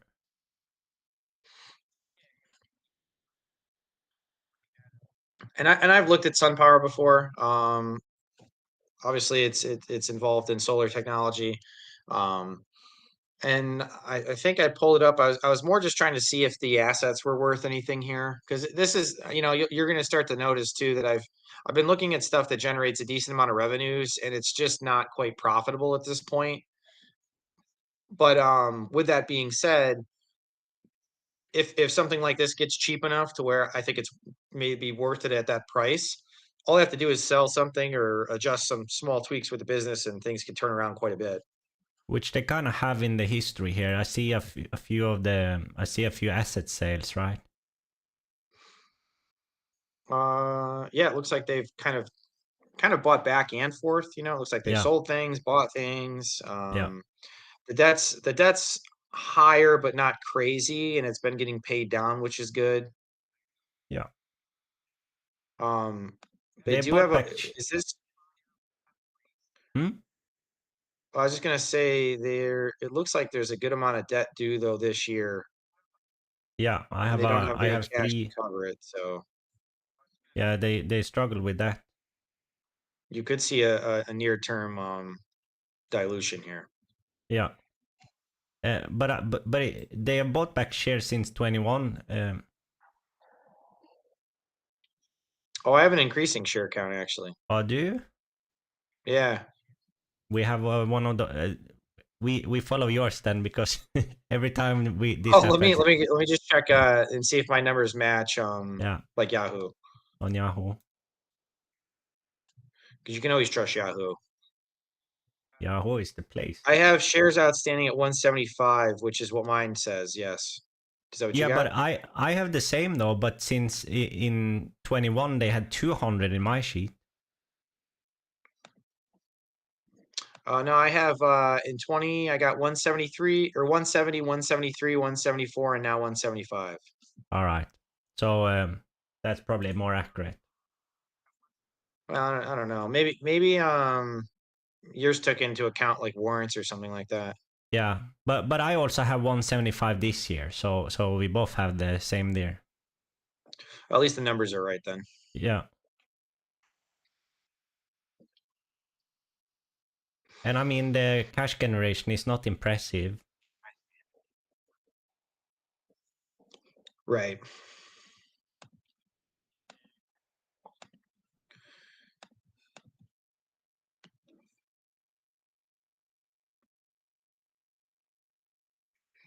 It's actually close to a historic low here. Yeah, and you got to think too that it's a cyclical business, and then there's a lot that comes from the government in terms of subsidies, to help encourage people to use solar. So, we have to take that into consideration when looking at this kind of thing. Yeah. I just noticed in my data set I am missing the year the pandemic year 2020. Do you have the same? What are you missing in 2020? Everything. I don't have any numbers from that year. Oh, I do. Yeah, and I think It was that's not a good year. no, but I think that's probably where my numbers are a bit different, because in my sheet there's a clear difference between 19 and 21. So Yeah, I mean, I actually have earnings that year, but they also they sold like 25 million shares, it looks like. So that's yeah, not in a good way that they had earnings. no. And I noticed that they just failed to file their 10K. Oh, really? Yeah, so that doesn't look great. No, that's in this company. That's not something you want to see.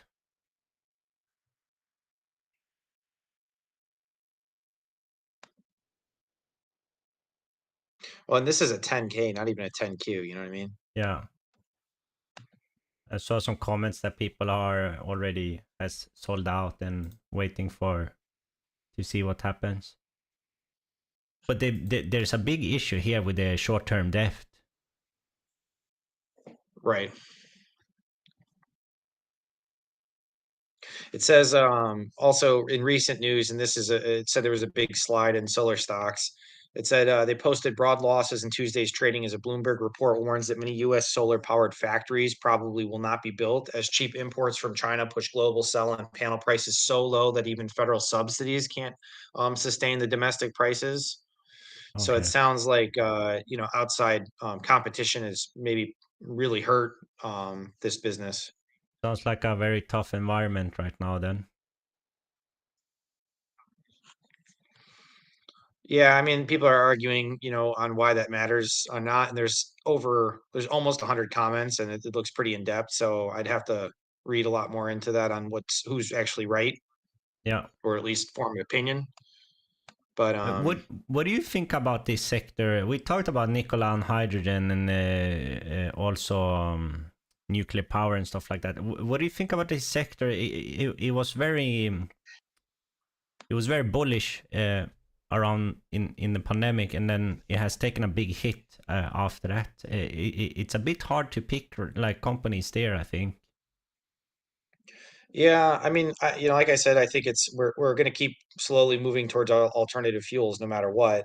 You know, no matter what, even if you're super bullish on oil and coal and all that, like there's a finite amount of those resources. Yeah, Like at a certain point, we will run out of oil. yeah, So, you have to somewhat start moving towards those things. And in my mind, I think it's weird that I get it. Maybe there's the global warming argument. But at the same time too, um, as oil starts to run out and there's more, there's this continued demand for oil and the supplies get short, the price of it will start to outweigh its use. So you're not going to want an oil car if oil's, if to fill your car, it cost you, $500. It wouldn't make any sense. yeah, So it'll kind of work its way out and you'll start to see alternative fuels just become the choice just because of the fact it's going to save you so much money, but that's going to be, in a long time. So I think these businesses, a lot of them are, even the industries are still in their infancy in terms of what's going to happen. Um, but trying to predict, in a macro environment term of like what's going to be successful, is hydrogen going to be the best one? Is electric, yeah, from solar and wind? And then the other issue too is we still don't have, I feel like, a proper battery system put in place to be able to store the energy from these things, yeah, which is a huge issue. yeah. And maybe ignored a bit when you talk about batteries and stuff like that. Yeah, and imagine, like I said, the nuclear option's still there. If all of a sudden we started building nuclear power plants hand over fist, would everybody just start using that? And then solar and wind would just kind of seem ridiculous because you Yeah, generate such cheap power from nuclear. yeah. We have a lot of the solar park, or like I said in the beginning, there's been a lot of focus on this sector in here where I live, and they are building out these windmill parks, and there's always they always get in a bit of a trouble because they want to protect the nature as well, Hmm. and they build them where some of the indigenous people live and stuff like that. So there's a lot of protests and a lot of pushback on it as well. And I've seen some current reports on. I'm talking about windmills now, not solar, but that it's like it's very costly. And in the end, when you summarize everything, it might not be so efficient and green as they try to make it out to be anyways. Yeah, and the other issue too is you need wind, and there's certain areas that have more wind versus other areas. So the actual market that you can utilize is small, and like you said too, like they take up a lot of space. Um, so I don't know. It gets complicated in terms of where it's going to go, but that's why I'm not trying to predict that. I'm just I Yeah, try to focus more on the company itself, and yeah. No, I maybe I'll look agree. at where solar is as an industry, um, and start to judge on if I think it's cheap based on that. Yeah.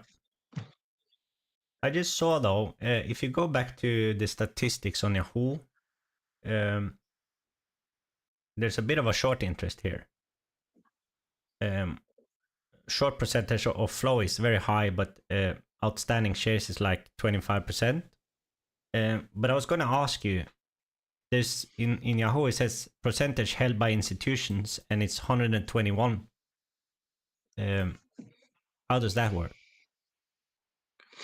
Well, like I said, there must be more than 100% of the shares. So they must have some kind of warrants or something that's going to dilute shares by up to 21%. So there's possibly more shares out there than what we see.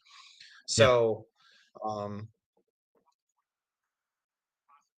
so there's not a lot of actual shares out there because what they're saying is the float then's only 50 million shares. So most of it must just be held by the institutions. It said there's yeah. 42 million shares short and the float's 51 million. So there's a 64% short on the shares outstanding or the share In float. in That seems in crazy. in my sheet I get 83, but I pull it from shortsqueeze.com. Shortsqueeze.com. Yeah, that just seems crazy high to me. If you go to Wall Street Journal also, they have 83.11% of the float is short.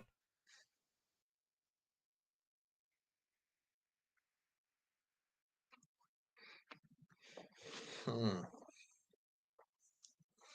So I mean, those numbers are a bit that's a high. little more bearish than I would imagine. Yeah.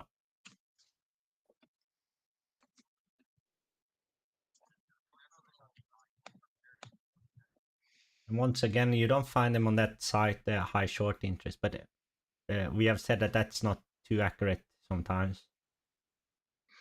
Yeah. I'm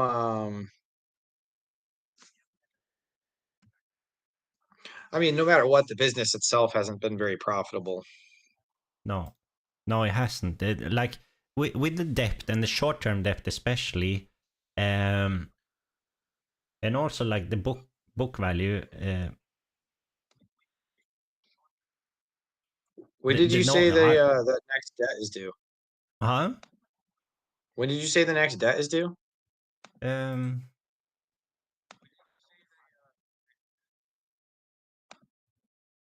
Here, I'm just pulling it up. seems like I don't think we checked when it was due. 26. So it looks But like it says fiscal 2024 is when it's due. so would that Did be they December then? refinance?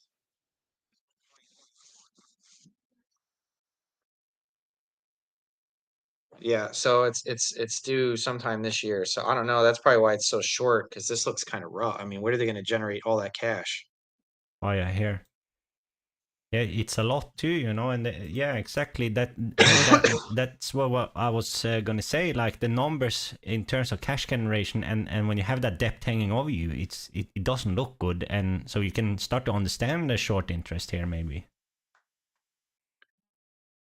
Yeah, I wonder if that's why I mean, it says on February 27th, the CEO is leaving the company. It says they delay filing their 10K. Now they just got a notice of delinquency or deficiency from NASDAQ saying that they haven't filed their 10K or given them enough reason. Yeah.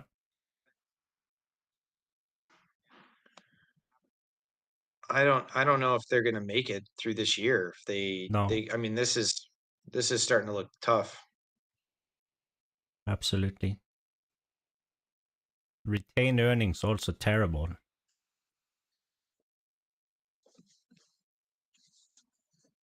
And They I don't did know, like, just get 300 million in project financing commitments from Apollo. yeah, I was.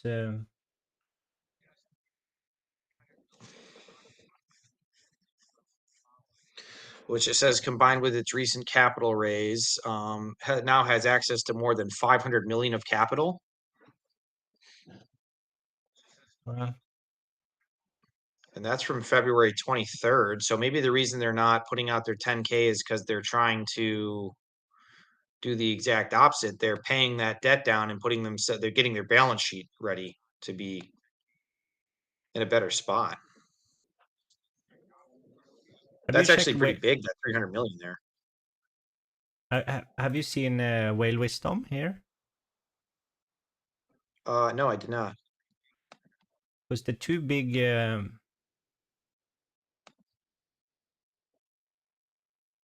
I guess it's one big owner. I'm trying to figure out like how this is connected.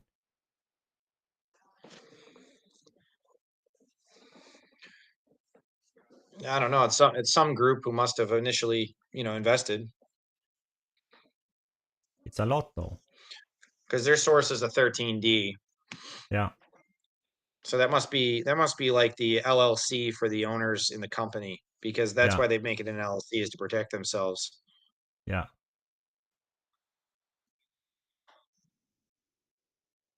It's interesting too, just looking down the list, there's a pretty good mix of call and puts. Yeah, I saw that. But no. These are oil. Integrated oil and gas company says that Total Energies.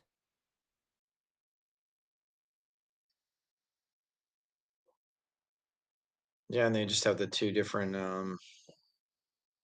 Well, it doesn't mean that someone involved in that LLC isn't on the board for two different people. Oh, Let me go to the 13D real quick and just take a look at what's going on here. I see here now in the description it says the company was incorporated in 1985 and is headquartered in San Jose, California. Power Corporation is a subsidiary of Total Energies.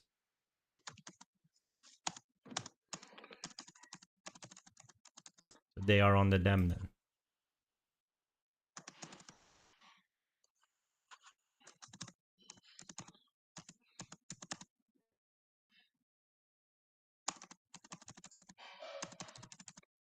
So I'm just trying to see if I can find where the owners are here.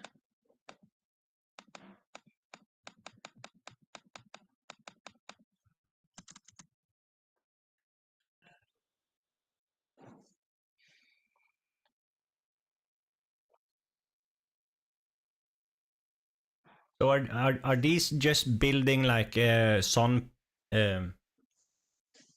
what do you call them, solar panels on roofs to houses, or?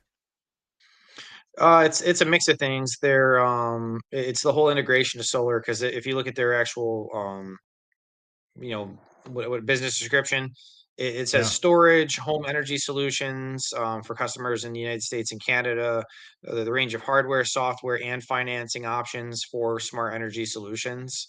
So it Yeah. sounds like not just homes, but also building out entire grids, and the financing for it, all the infrastructure that goes in and putting those things in. So it's not just solar panels themselves. It's literally No. from point A to point B. You know what I mean? Yeah.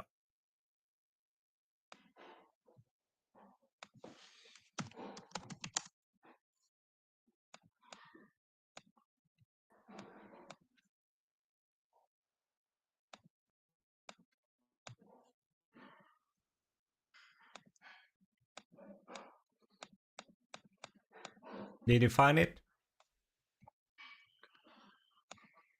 You're talking the 13D? Yeah. Or the third or the 14A. I'm talking yeah, it says that Sole Holdings is it, but the actual board only holds like 500,000 shares altogether, everybody on the board, so they're not the board members. Okay.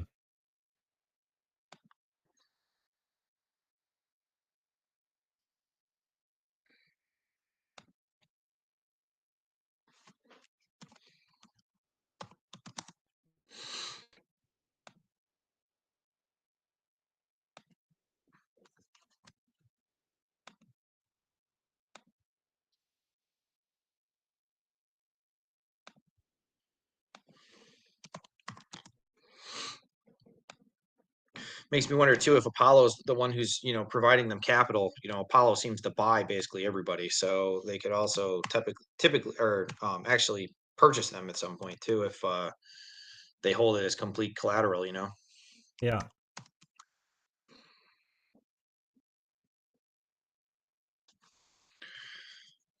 No, that was a bit interesting, because that was recent, the 300 million. Yeah, that's what I'm saying. And then you have all this talk about, the debt's due, so they obviously have to be seeking strategic alternatives. So they must be close to figuring out something. Yeah.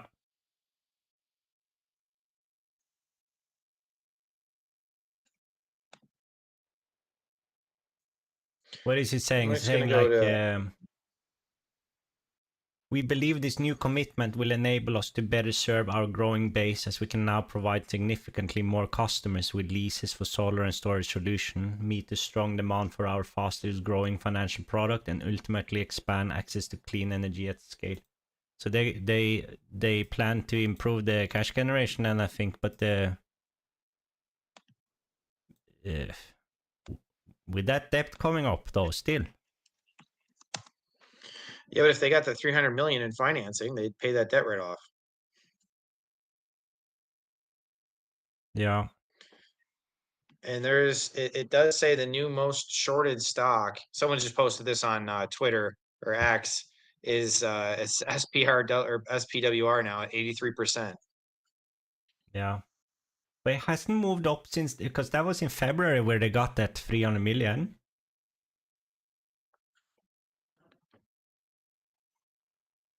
It's actually down since then. Well, that's a lot of shorts. Yeah.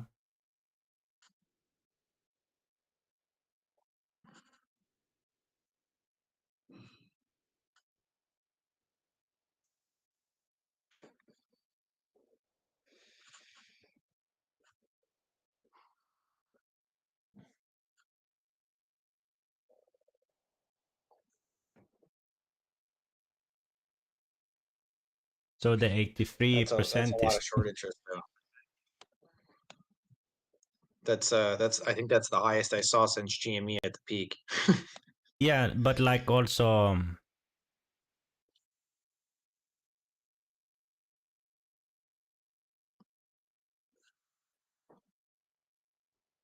it seems like recent, right?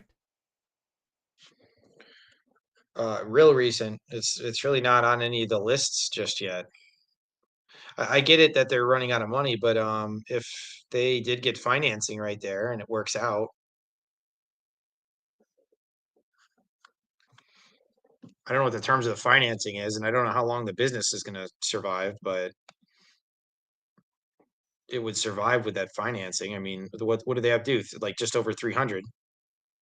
Yeah, 356 I have.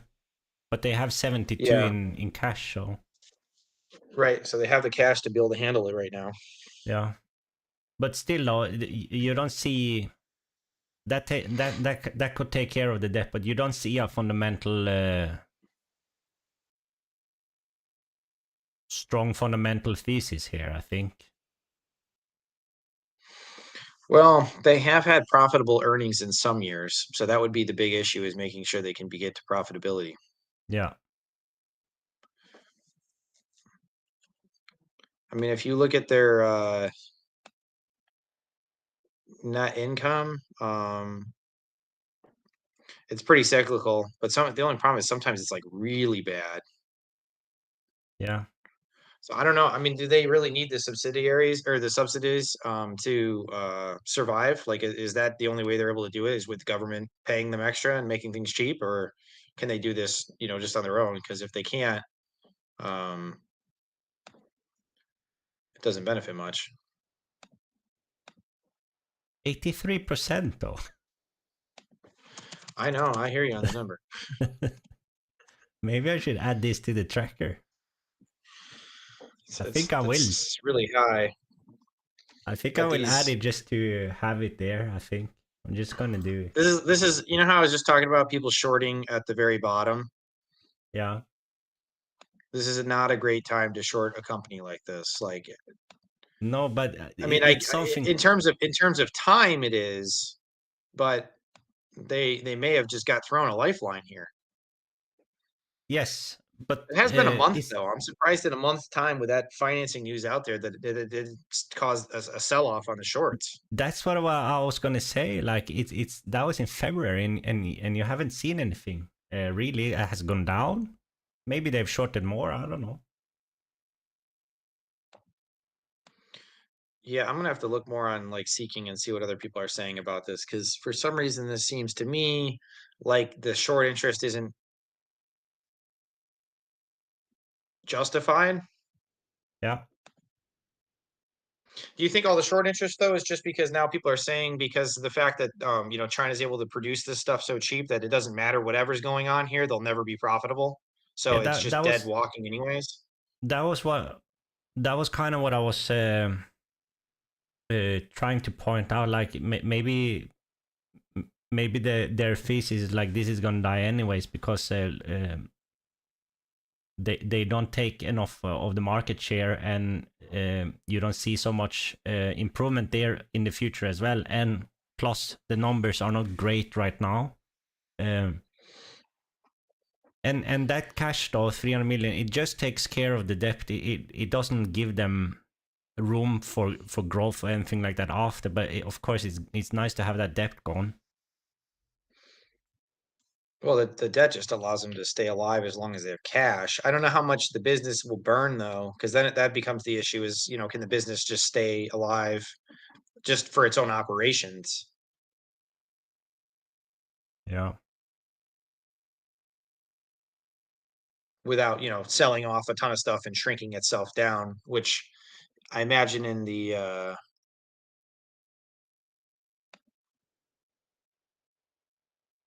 solar business too. There's not really like a ton of really big names in solar, so I imagine this would get snatched up as this market kind of continues to um, conglomerate into some, bigger names that there's only a few of them. Yeah. I'm just gonna type in a few things here in the, so I add it to the tracker now. And by the way, No, you're good. I never base a full thesis on short interest alone, but it is interesting when it gets this high, and when you have a catalyst like we just found out with the 300 million for taking care of the debt. But then again, the counter to that is you haven't seen any move since February upwards. Well, this is where, in terms of the Greeks, where gamma can become an issue, because if you just get enough momentum in the wrong direction and you got 83% short interest, it doesn't take that much volume for these guys to get priced out and all of a sudden have to cover their shorts, Yeah. which we've seen this time and time again.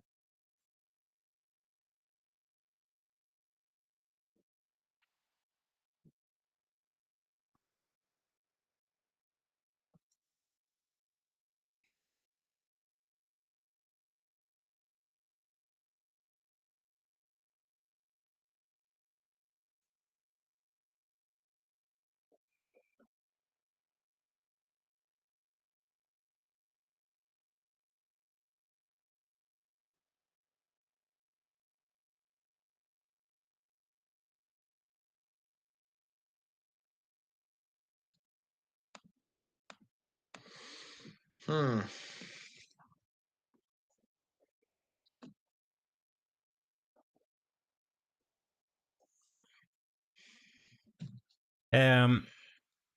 With the filings and stuff postponed here,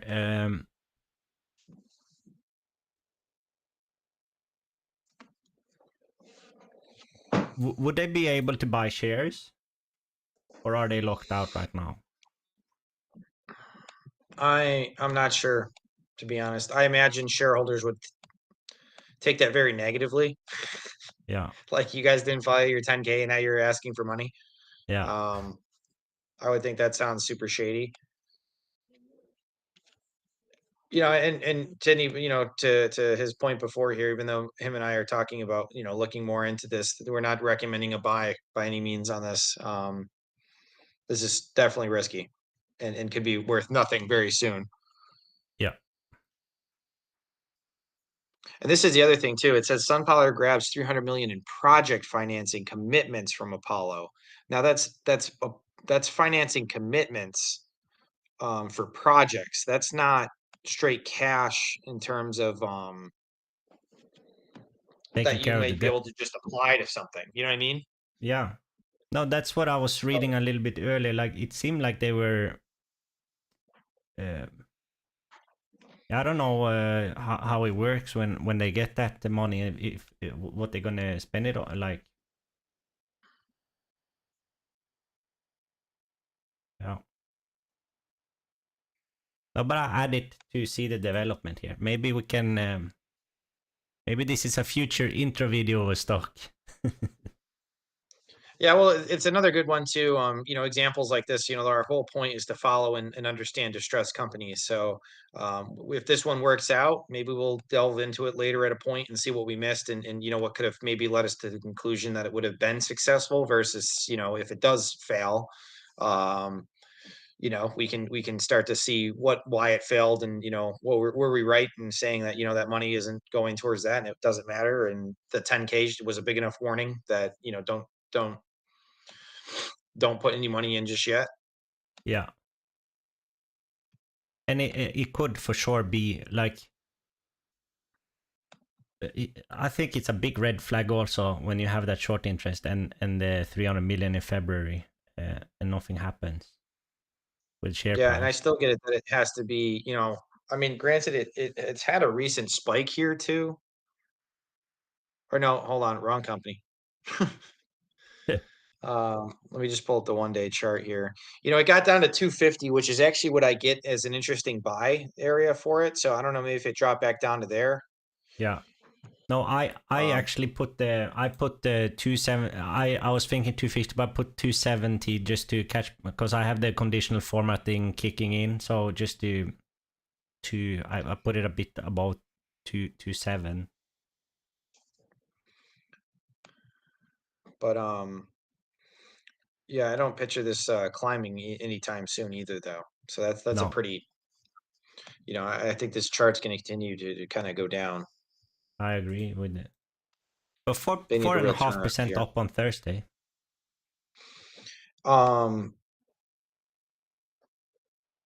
You know, interestingly enough, if you look at the other company I found interesting, my next one was MAXN Solar, Yeah. which is a Singapore-based company. So I'm wondering, you know, like if is this one doing well now? And it's because they're like they just said they're stealing the market, you know. Oh yeah. Yeah. You know, this could be the direct competitor to SunPower that's now benefiting, you know, from that. Yeah. And they have more cash at hand, but not good numbers even. Oh, but you see this often in these companies. They a lot of them don't make money. Well, and this is young, it's foreign, it does Yeah. have debt, you know, it's not really proven itself. It's never even had earnings. No. So this one's kind of tough just on Yeah. that, you know, this one hasn't even got off the ground yet.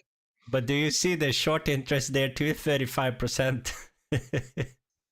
Yeah, well, I think everyone's kind of discounting this business right now. I think it's kind of a tough business to be in.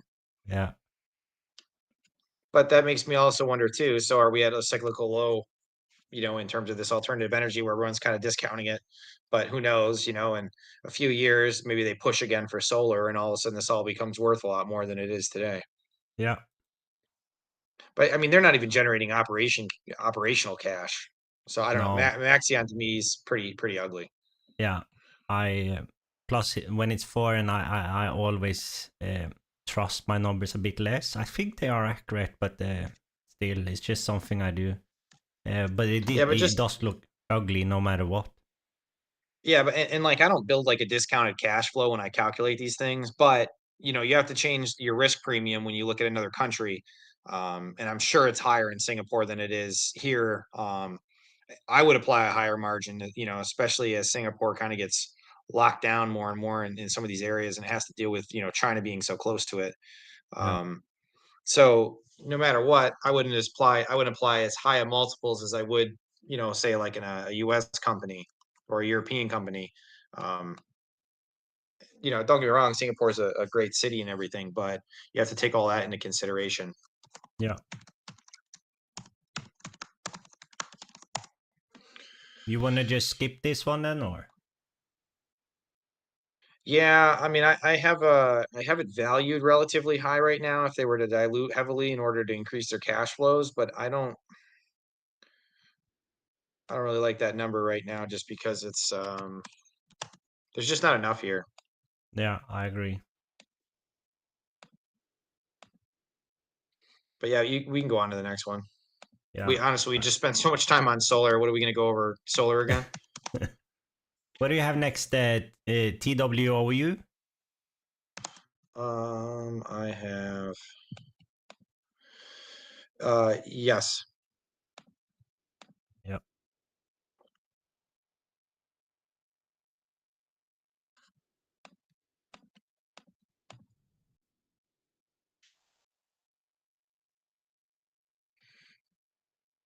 And I think the only reason I had this one pulled up is just because I was wondering if there's anything worthwhile here in terms of assets, but the debt here is really high. I don't know when that's due, but and they're diluting shareholders here. So this is really bottom of the barrel here. Yeah. Their My net sheet income is really bad. my sheet is struggling a bit, so I might have to It's probably update a struggling to bit. look at this company. The numbers are too bad. It's bad. Last Yeah. time I looked at it too, I rated it as a 1 in possible bankruptcy. So Yeah. I have seen this in the past. I've done them in the past as well, but it's longer than 3 months ago because it doesn't show up here in my system. But I have actually seen them quite a bit in the daily movers. yeah.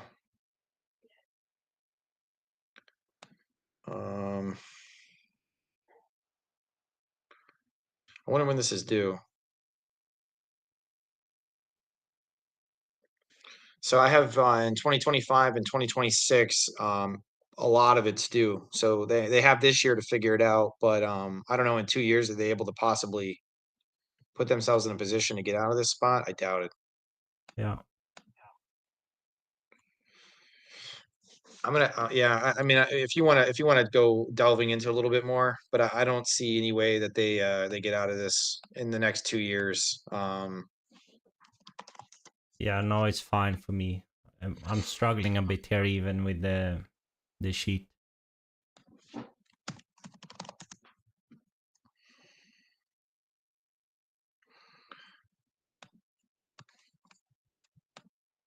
I went to big instead, big lots. We have talked about them before, right? Yeah, we've been on big lots. I think they had a big pullback, which is what made me have them come back up because They had the Bury bounce. yeah, and that's why this is the kind of thing where you'll watch Burry get in and then they'll get out and then they'll get back in Yeah. because where it's trading, it might be as cheap as it gets for the meantime. I get Yeah. it, the business is struggling right now, but I have them in my tracker sheet already. But it's and I've had them for a while. But I don't think. And by the way, high short position, short percentage here too. yeah, there tends to be in these ones that we're looking at today. Yeah. But I think this, when Burry gets involved, but like you say, he might be out already after that bounce because I think he got a quick, what was it, 50% there in a day or something?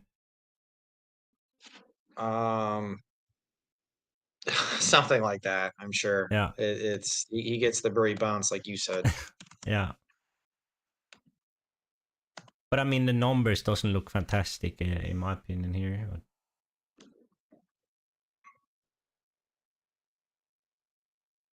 No, not at all. what is his average though? He's on Burry.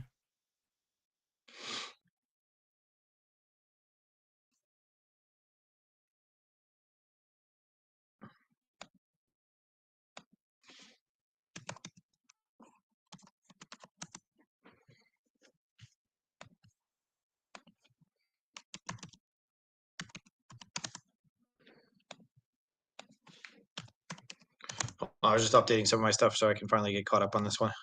Yeah. All right. Am I blind? I don't see. Oh, there they are. Cyan. It says his estimated average on whale wisdom is 521. So maybe he's writing it down. I mean, I get fair value at this $5. Yeah. Um,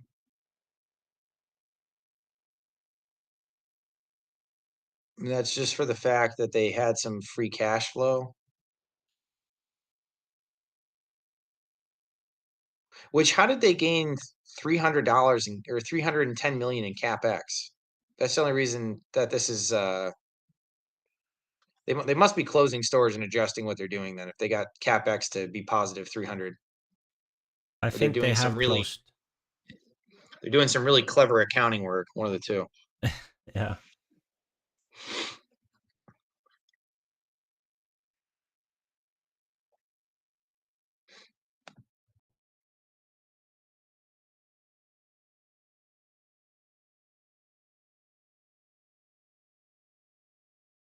I saw Wyco's had just posted about this, saying that their stock repurchases have really hurt them.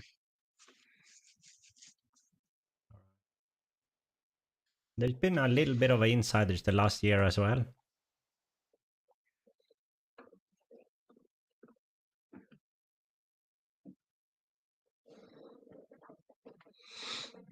Not too much though.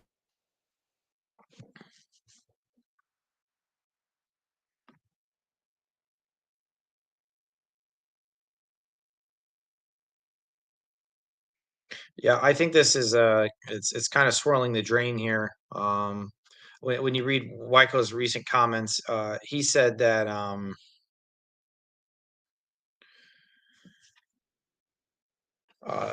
the one of the big issues with Big is that the vendors could push Big into bankruptcy. Vendors become reluctant to even deal with BG, even if they trade on a cash on deposit method or large deposits, because of Section 547. Basically says if the vendors are paid, they could be forced to repay that amount. I think he meant to say if they aren't paid, they could be forced to repay that amount if they were paid within 90 days of the Chapter 11 filing. So the vendors could basically say that, like, if you reach a certain time and they don't have the money, that they could push this into bankruptcy and force them to get them their money in 90 days. Yeah. So because of the structure of the business, that there's a chance this could go bankrupt here.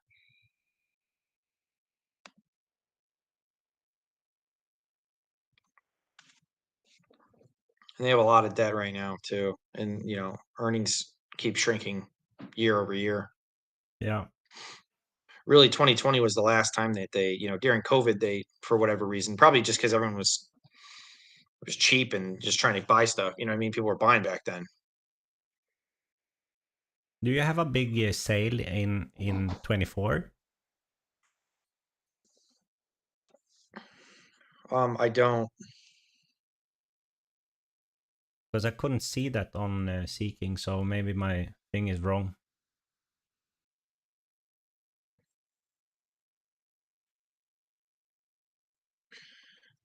No, but it is strange they were doing buybacks. I don't know why you'd be doing share buybacks at those prices. That's like one of the dumbest things I've ever heard.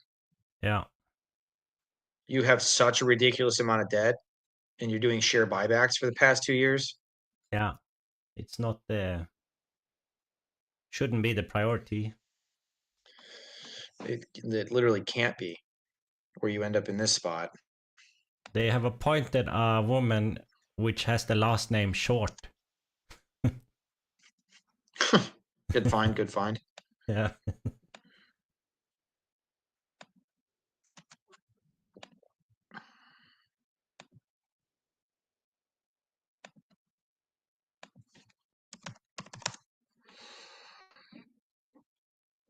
I mean, they have some time to figure out what they're doing, but not much. No. Oh, I mean, what do you think Barry has seen here, though?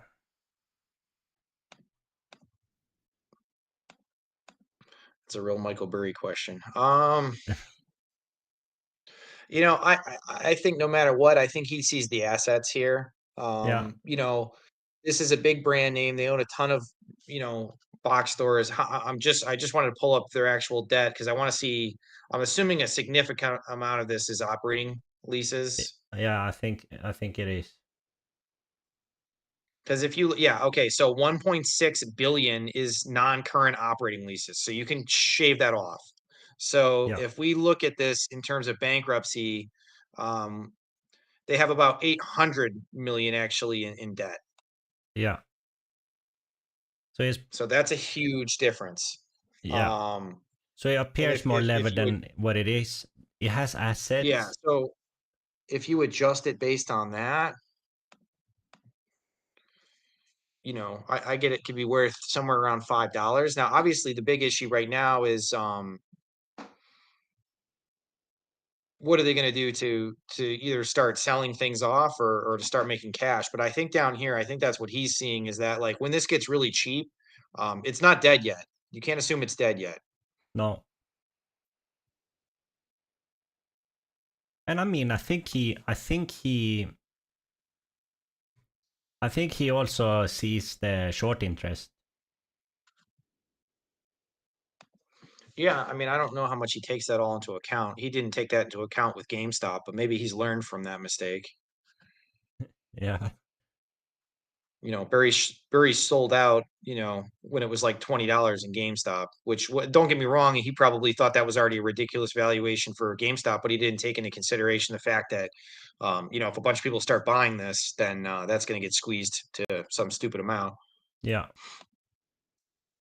And I know like a lot of people sold around like 20 to 40 there. I think Justin also sold at 40, and he were commenting on like he was so happy when he did, because it was so draining mentally to follow that story. Oh yeah, because that was nonstop. Yeah. Yeah, I mean, for me, I get fair value for this, like where I'd be interested just shy of 350. So is that where Yeah. it trades at Lowe's? Yeah, it is. Yeah, I don't know if 347. it's almost got down to there or it has just got down to there a few times. Yeah. So I don't know. Down there it interests me right now because like I said, we're not dead yet. I mean, it's 20% from that right now. And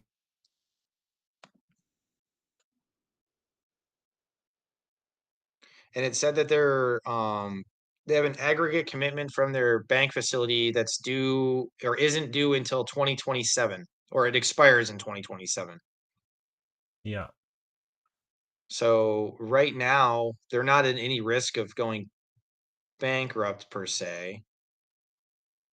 The prepaid insurance premiums, the 2023 term notes, which is only 7 million, expire between January and May of this year. So that's almost gone. If you go into the what is it called? Notes to financial statement, and you go to gain on sale of real estate, you can see that they've done some work here to try to you know, narrow down and raise some money, I guess. Yeah, no, that's why I said, I mean, they have you know, there's a bunch of things they can do.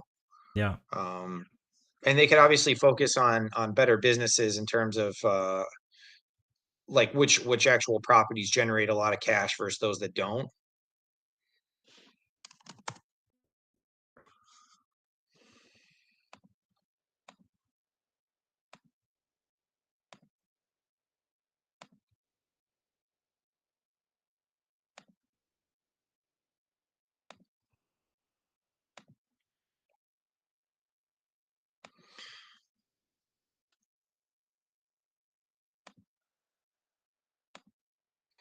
I'm just going through their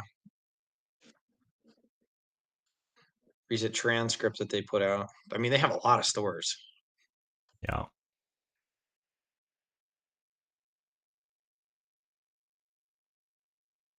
They've been trying to get inventory down. I think because I mentioned this has been in my tracker for a while, and I think what caught my eye back then was the short interest was way higher. I think it was like 40% or something. So this has been quite some time now where the shorts has actually done pretty well, you know what I mean? Yeah, you know, an issue I saw in 2023 is if you look at their SG&A margins, they're at like 44% is what I have. So that would be one spot that they could really get down that Yeah. cost. You know, another thing that's interesting to me too is I'm surprised they don't have much more of an online retailer presence. Yeah.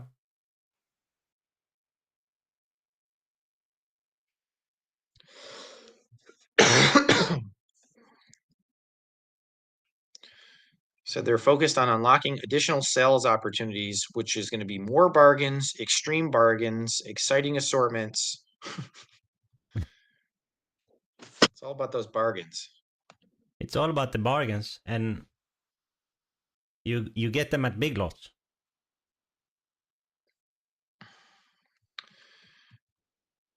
Yeah, I honestly, that's what I think Burry sees is just that this isn't dead yet. And Yeah. you know, people are pricing it for dead when 2027 is a long time. That's a long time still to be able to get yourself out of this hole. Don't get me Yeah. wrong, it looks ugly, but Big revenue drop, but still high revenue, though. yeah, and I mean, it's funny when you look at these seeking alpha posts, like some people are like super bullish and other people think like the liquidity is too tough to get out of. Yeah.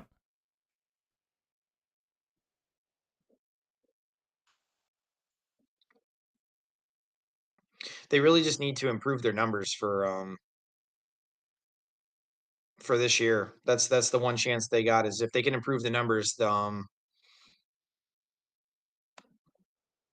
I guess that's a bit what he sees as well. Like they have tried to, they've tried to do some things that help them on that path, you know, in the not so distant past here.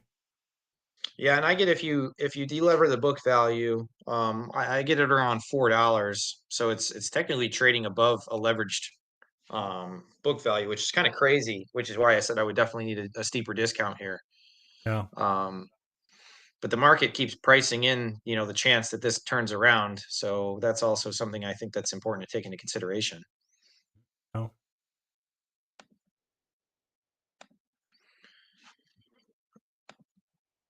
All right. Oh, it's Yeah, interesting. I don't know much if I have too much to add in. I probably I think I might read their most recent transcript. Yeah. But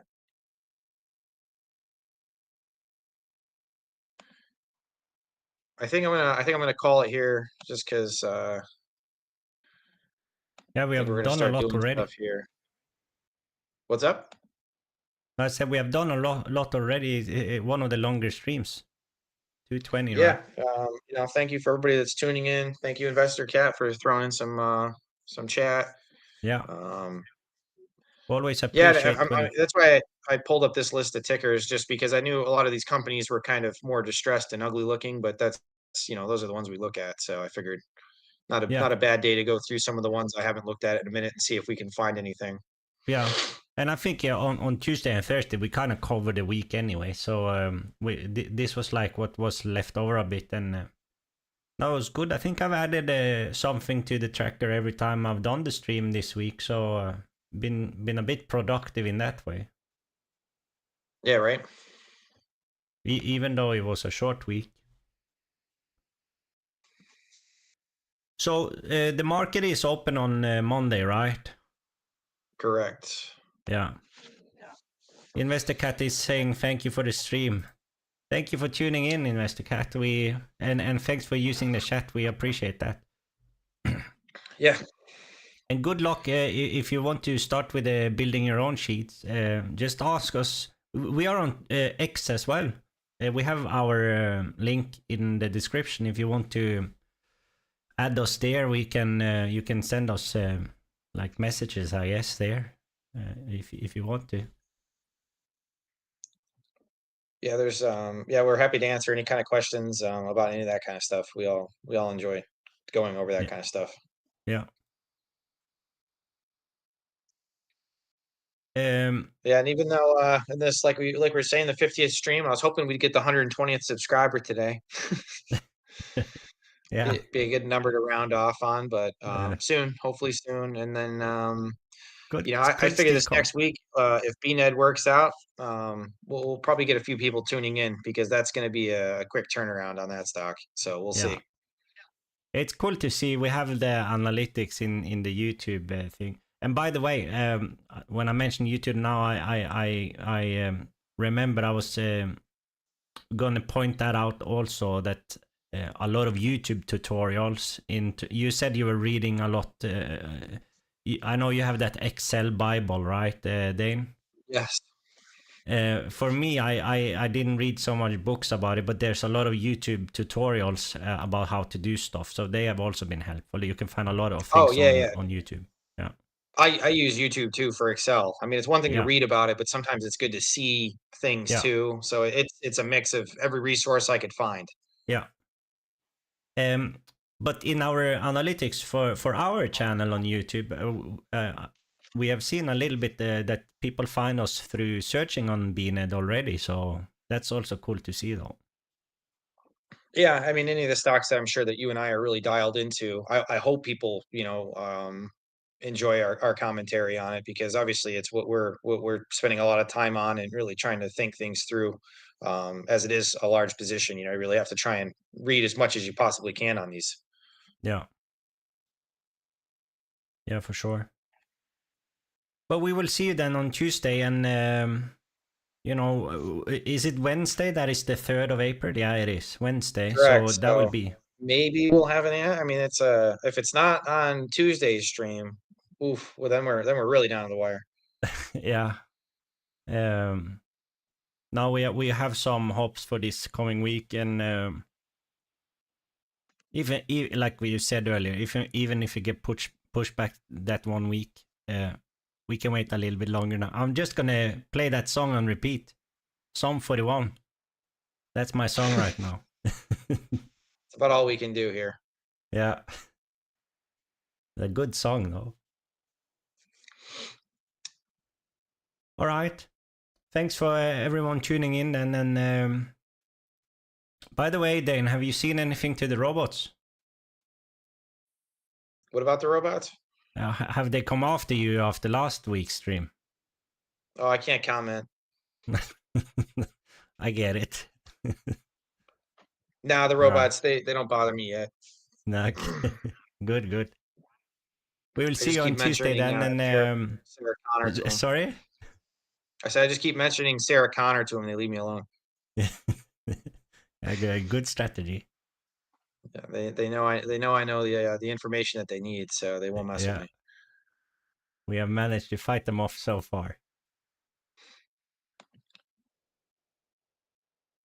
Yeah, that's it. And we have done like 2.5 hours now. One of the longer streams, I think. And I hope you guys found it valuable. And Dane is on Tuesday, and I will be on Thursday. And let's hope that we have some development in the tickers that we follow. So thanks for tuning in, everyone. We will see you then this coming week. All right. Cheers, everybody. Cheers, Johnny. Have a good one. You too. Bye-bye. Thanks for everybody tuning in. Cheers.